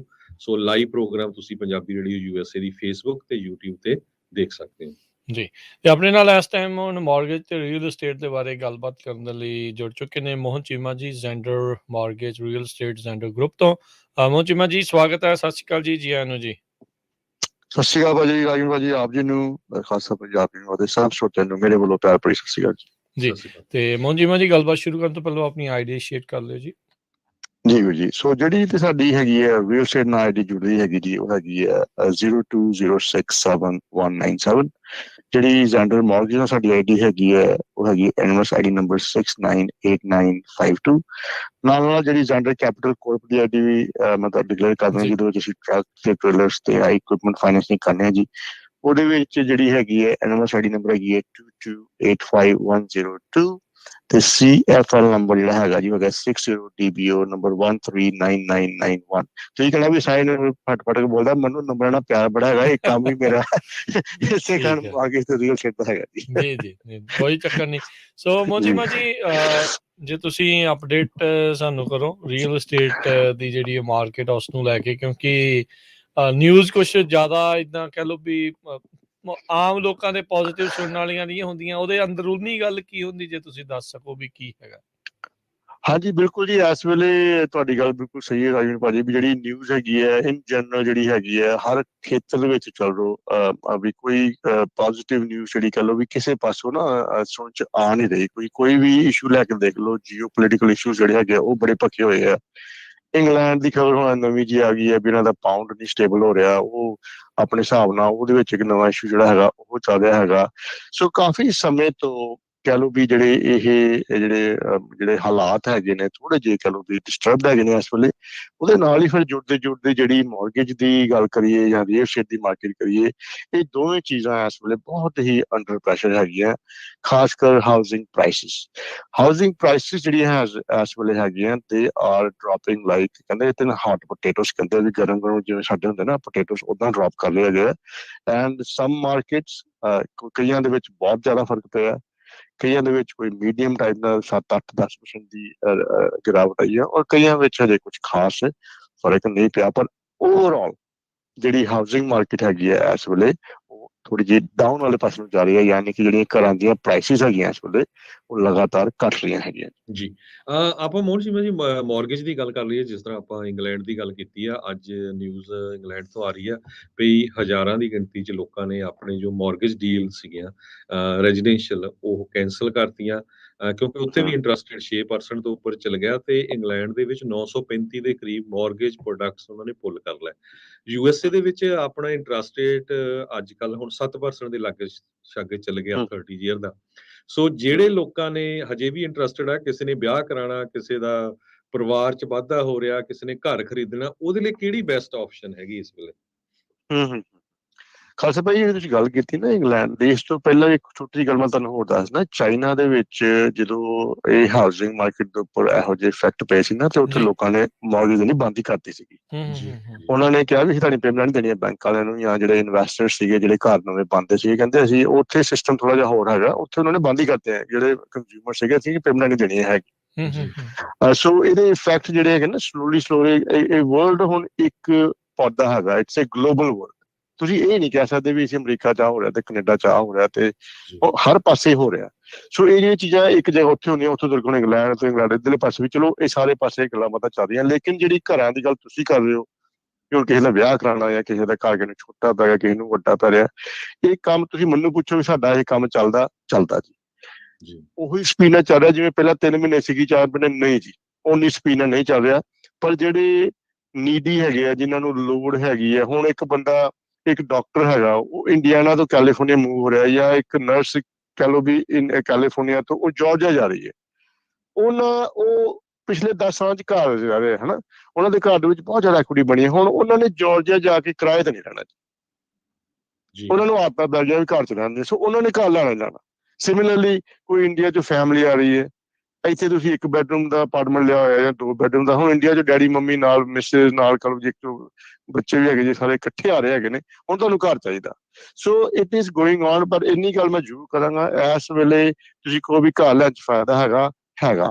ਵਾਈ? ਕਿਉਂਕਿ ਹੁਣ ਇਸ ਵੇਲੇ ਇੱਕ ਤੇ ਬਿਡਿੰਗ ਵਾਰ ਖਤਮ ਹੋ ਚੁੱਕੀ ਹੈ, ਠੀਕ ਹੈ। ਤੁਸੀਂ ਆਪਣੀ ਮਰਜ਼ੀ ਦਾ ਘਰ ਦੇਖੋ, ਹੁਣ ਤੁਸੀਂ ਆਪਣੀ ਮਰਜ਼ੀ ਦੀ ਆਫਰ ਵੀ ਭਰੋ। ਹੁਣ ਹਾਂ ਵਿਆਜ ਜਿਉਂ ਜ਼ਿਆਦਾ ਲੱਗ ਰਿਹਾ, ਪਰ ਜੇ ਤੁਸੀਂ ਆਲਰੇਡੀ ਹੋਮ ਓਨਰ ਹੋ, ਤੁਹਾਡੇ ਘਰ ਦੇ ਵਿੱਚ ਐਕੁਇਟੀ ਬੜੀ ਬਣੀ ਹੋਈ ਹੈ 2-3 ਸਾਲਾਂ ਤੋਂ, ਉਹਨਾਂ ਨੂੰ ਵੇਚ ਕੇ ਕੱਢ ਕੇ ਤੁਸੀਂ ਡਾਊਨ ਪੇਮੈਂਟ ਥੋੜੀ ਸੌਖੀ ਦੇ ਕੇ ਘਰ ਲੈ ਸਕਦੇ ਹੋ।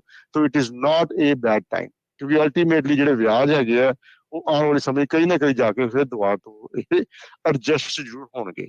ਸੋ ਨਾਟ ਏ ਬੈਡ ਟਾਈਮ, ਕਿਉਂਕਿ ਬਾਇਰ ਵਾਸਤੇ ਇਸ ਵੇਲੇ ਚਲੋ ਵੀ ਹੁਣ ਜਿਹੜੀਆਂ ਆਪਸ਼ਨਸ ਹੈਗੀਆਂ ਉਹ ਜ਼ਿਆਦਾ ਖੁੱਲ ਰਹੀਆਂ। ਹਾਂ ਇਹ ਜ਼ਰੂਰ ਹੈਗਾ ਕਿ ਤੁਹਾਨੂੰ ਵਿਆਜ ਥੋੜਾ ਜ਼ਿਆਦਾ ਲੱਗੂਗਾ, ਪਰ ਵਿਆਜ ਆਉਣ ਵਾਲੇ ਸਮੇਂ 'ਚ ਘੱਟ ਵੀ ਸਕਦਾ। ਔਰ ਕਈ ਵਾਰੀ ਆਪਣੇ ਰਾਜਵੀਰ ਭਾਜੀ ਪੈਸਾ ਲੋਕੀ ਇਕੱਠਾ ਕਰਕੇ ਉਹਨੂੰ ਪੇ ਵੀ ਕਰ ਸਕਦੇ। ਮੈਂ ਬੜੇ ਆਪਸ਼ਨ ਦੇਖੇ, ਲੋਕੀ ਕੋਈ ਇੰਡੀਆ 'ਚੋਂ ਪੈਸਾ ਆ ਗਿਆ, ਕੋਈ ਇੱਧਰੋਂ ਕੰਮ ਚੰਗਾ ਚੱਲ ਪਿਆ, so they can always pay off the mortgage also. ਜੀ ਤੇ ਨਾਲ ਹੀ ਤੁਸੀਂ ਜਿੱਦਾਂ ਸ਼ੁਰੂਆਤ 'ਚ ਵੀ ਜ਼ਿਕਰ ਕੀਤਾ ਵੀ ਤੁਸੀਂ ਟਰੱਕ ਟ੍ਰੇਲਰ ਦੇ ਇਕਵਿਪਮੈਂਟ ਦੇ ਜਿਹੜੇ ਲੋਨਸ ਦਾ ਵੀ ਕੰਮ ਕਰਦੇ ਆ, ਸੋ ਉਹ ਪੂਰੇ ਅਮਰੀਕਾ ਦੇ ਵਿੱਚ ਆ?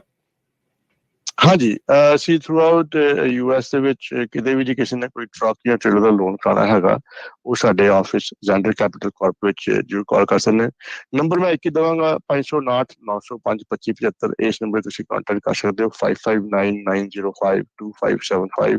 ਤੁਸੀਂ ਟਰੱਕ ਟ੍ਰੇਲਰ, ਮੌਰਗੇਜਸ, ਐਗ, ਕਮਰਸ਼ੀਅਲ ਕੋਈ ਵੀ ਕੰਮ ਕਰਨਾ ਹੋਏ, ਸਾਡੇ ਨਾਲ ਇੱਕ ਜ਼ੈਂਡਰ ਗਰੁੱਪ ਹੈਗਾ, ਇਹਦੇ ਵਿੱਚ ਬੜੇ ਡਿਪਾਰਟਮੈਂਟ ਹੈਗੇ ਆ, ਔਰ ਹਰ ਇੱਕ ਬੰਦੇ ਚਲੋ ਵੀ ਉਹਦਾ ਇੰਚਾਰਜ ਹੈਗਾ। ਕਿਸੇ ਨੇ ਕੋਈ ਟਰੱਕਾਂ ਦੇ ਲੋਨ ਕਰਦਾ, ਉਹਨਾਂ ਦੇ ਵੱਖਰੀ ਟੀਮ ਹੈਗੀ ਹੈ, ਮੌਰਗੇਜ ਦੀ ਵੱਖਰੀ ਟੀਮ ਹੈਗੀ ਹੈ। ਬਟ ਸਾਡਾ ਜਿਹੜਾ ਮੇਨ ਮਕਸਦ ਹੈਗਾ ਵੀਰ ਜੀ, ਉਹ ਹੈਗਾ ਆਪਣੀ ਕਮਿਊਨਿਟੀ ਦੀ ਹੈਲਪ ਕਰਨਾ।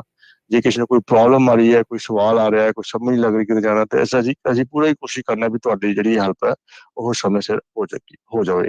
ਜਿਹੜੀ ਗੱਲ ਹੈਗੀ ਹੈ ਕਮਰਸ਼ੀਅਲ ਟਰੱਕ ਇਕਵਿਪਮੈਂਟ ਜਾਂ ਟ੍ਰੇਲਰ ਟਰੱਕਸ ਦੀ ਲੋਨਸ ਦੀ, ਇਸ ਵੇਲੇ ਆਹ ਜਿਹੜੀ ਚੀਜ਼ ਹੈਗੀ ਨਾ ਇਹਦੇ ਵਿੱਚ ਕੋਈ ਰੁਕਾਵਟ ਨਹੀਂ ਆਈ। ਕਈ ਸੁਣਨੇ ਹੁੰਦੇ ਆ ਵੀ ਥੋੜਾ ਬਹੁਤਾ ਸਲੋ ਹੈਗਾ ਟਰੱਕਿੰਗ ਦੇ ਵਿੱਚ, ਬਟ ਓਵਰਆਲ ਜਿਹੜੀ ਕਹ ਲਓ ਵੀ ਪਰਚੇਜ਼ ਦਾ ਕੰਮ ਹੈਗਾ ਟਰੱਕਾਂ ਦਾ ਜਾਂ ਟ੍ਰੇਲਰਸ ਦਾ, ਉਹਦੇ ਵਿੱਚ ਕੋਈ ਇੰਨਾ ਜ਼ਿਆਦਾ ਫਰਕ ਨਹੀਂ ਹੈਗਾ। ਕਾਫੀ ਸਾਡੇ ਖਾਸ ਕਰ ਸਾਡੇ ਕਹ ਲਓ ਵੀ ਪਿੱਛੋਂ ਪੰਜਾਬ ਤੋਂ ਜਾਂ ਹਰਿਆਣੇ ਤੋਂ ਕਾਫੀ ਯੰਗ ਜਿਹੜੇ ਲੋਕ ਆਉਂਦੇ ਨੇ ਉਹਨਾਂ ਦਾ ਪਹਿਲਾਂ ਹੁੰਦਾ ਵੀ ਆ ਕੇ ਤੇ ਚਲੋ ਕੰਮ ਦੇਖੀਏ, ਪਰ ਉਹਨਾਂ ਨੂੰ ਜਿਹੜੀ ਸਭ ਤੋਂ ਮੈਂ ਦੇਖਿਆ ਜਿਹੜੀ ਸੂਟੇਬਲ ਚੀਜ਼ ਦੇਖੀ ਹੈ ਮੇਰੀ ਅੱਜ ਕੱਲ੍ਹ ਦੇ ਸਮੇਂ ਦੇ ਮੁਤਾਬਿਕ, ਉਹ ਟਰੱਕਿੰਗ ਹੈਗੀ ਹੈ। ਉਹ ਟਰੱਕਿੰਗ ਵਿੱਚ ਆ ਕੇ ਫਟਾਫਟ ਆਪਣਾ ਸਿੱਖ ਕੇ ਕੰਮ ਉਹ ਟਰੱਕ ਦੇ ਪਰਮਿਟ ਜਾਂ ਟਰੱਕ ਦਾ ਲਾਇਸੈਂਸ ਲੈ ਕੇ ਫਿਰ ਉਹ ਆਪਣਾ ਇਕਵਿਪਮੈਂਟ ਯਾਨੀ ਕਿ ਆਪਣਾ ਟਰੱਕ ਜਾਂ ਟ੍ਰੇਲਰ ਪਾਉਂਦੇ ਨੇ। ਸੋ ਉਹ ਕੰਮ ਦੇ ਵਿੱਚ ਵੀ ਅਸੀਂ ਕਾਫੀ ਕਹਿ ਲਓ ਵੀ ਮਦਦ ਕਰਨੇ ਆ। ਵਰਕ ਪਰਮਿਟ ਦੇ ਉੱਪਰ ਕਿ ਤੁਹਾਡੇ ਕੋਲ ਸਿਰਫ 1-2 ਸਾਲ ਦਾ ਐਕਸਪੀਰੀਅੰਸ ਹੈਗਾ ਤਾਂ ਵੀ ਸਾਡੇ ਕੋਲ ਕਾਫੀ ਜਿਹੜੀ ਹੈ ਕਹਿ ਲਓ ਵੀ ਲੋਨਸ ਦੀਆਂ ਆਪਸ਼ਨਸ ਅੰਡਰ ਜੈਂਡਰ ਕੈਪੀਟਲ ਕੋਰਪ ਇਸ ਵੇਲੇ ਹੈਗੇ ਹੈ। ਜੀ ਜੀ ਸੋ ਬਿਲਕੁਲ ਜੀ। ਸੋ ਤੁਸੀਂ ਚਾਹੇ ਰੀਅਲ estate ਖਰੀਦਣੀ ਆ, ਵੇਚਣੀ ਆ, ਮੌਰਗੇजेस ਲੋਨਸ ਦਾ ਆ, ਟਰੱਕ ਟ੍ਰੇਲਰ ਤੇ ਲੋਨ ਤੇ ਲਈ ਆ, ਤੇ ਇਹਨਾਂ ਸਾਰੀਆਂ ਚੀਜ਼ਾਂ ਲਈ ਨੰਬਰ ਜਿਹੜਾ ਉਹ ਯਾਦ ਰੱਖੋ। ਜਦੋਂ ਵੀ ਜ਼ਰੂਰਤ ਪਵੇ ਤਾਂ ਮੋਹਨ ਚੀਮਾ ਹੋਣਾ ਦੇ ਨਾਲ ਸੰਪਰਕ ਕਰ ਲਿਓ ਜੀ। 5599052575 559-905-2575 ਦੇ ਉੱਤੇ। ਤੇ ਥੈਂਕ ਯੂ ਮੋਹਨ ਚੀਮਾ ਜੀ ਗੱਲਬਾਤ ਕਰਨ ਦੇ ਲਈ। ਥੈਂਕ ਯੂ ਜੀ, ਸ਼ੁਕਰੀਆ। ਥੈਂਕ ਯੂ ਰਾਜਨ ਜੀ, ਆਪ ਜੀ ਦਾ ਖਾਲਸਾ ਭਾਜੀ, ਆਪ ਜੀ ਦਾ ਅਤੇ ਸਭ ਸਰੋਤਿਆਂ ਨੂੰ ਮੈਂ ਇੱਕ ਵਾਰੀ ਫੇਰ ਪਿਆਰ ਭਰੀ ਸਤਿ ਸ਼੍ਰੀ ਅਕਾਲ ਬੁਲਾਉਣਾ ਜੀ। ਸਤਿ ਸ਼੍ਰੀ ਅਕਾਲ ਜੀ। ਤੇ ਜਾਂਦੇ ਜਾਂਦੇ ਫਿਰ ਰਾਜਕਰਮਵੀਰ ਸਿੰਘ ਜੀ ਆਪਾਂ ਜਿਹੜਾ ਪੰਜਾਬੀ ਰੇਡੀਓ USA ਦੇ ਅੱਜ ਰਾਤ ਨੂੰ ਲਾਈਵ ਪ੍ਰੋਗਰਾਮ 10:30 ਵਜੇ ਜੀ ਬਿਲਕੁਲ।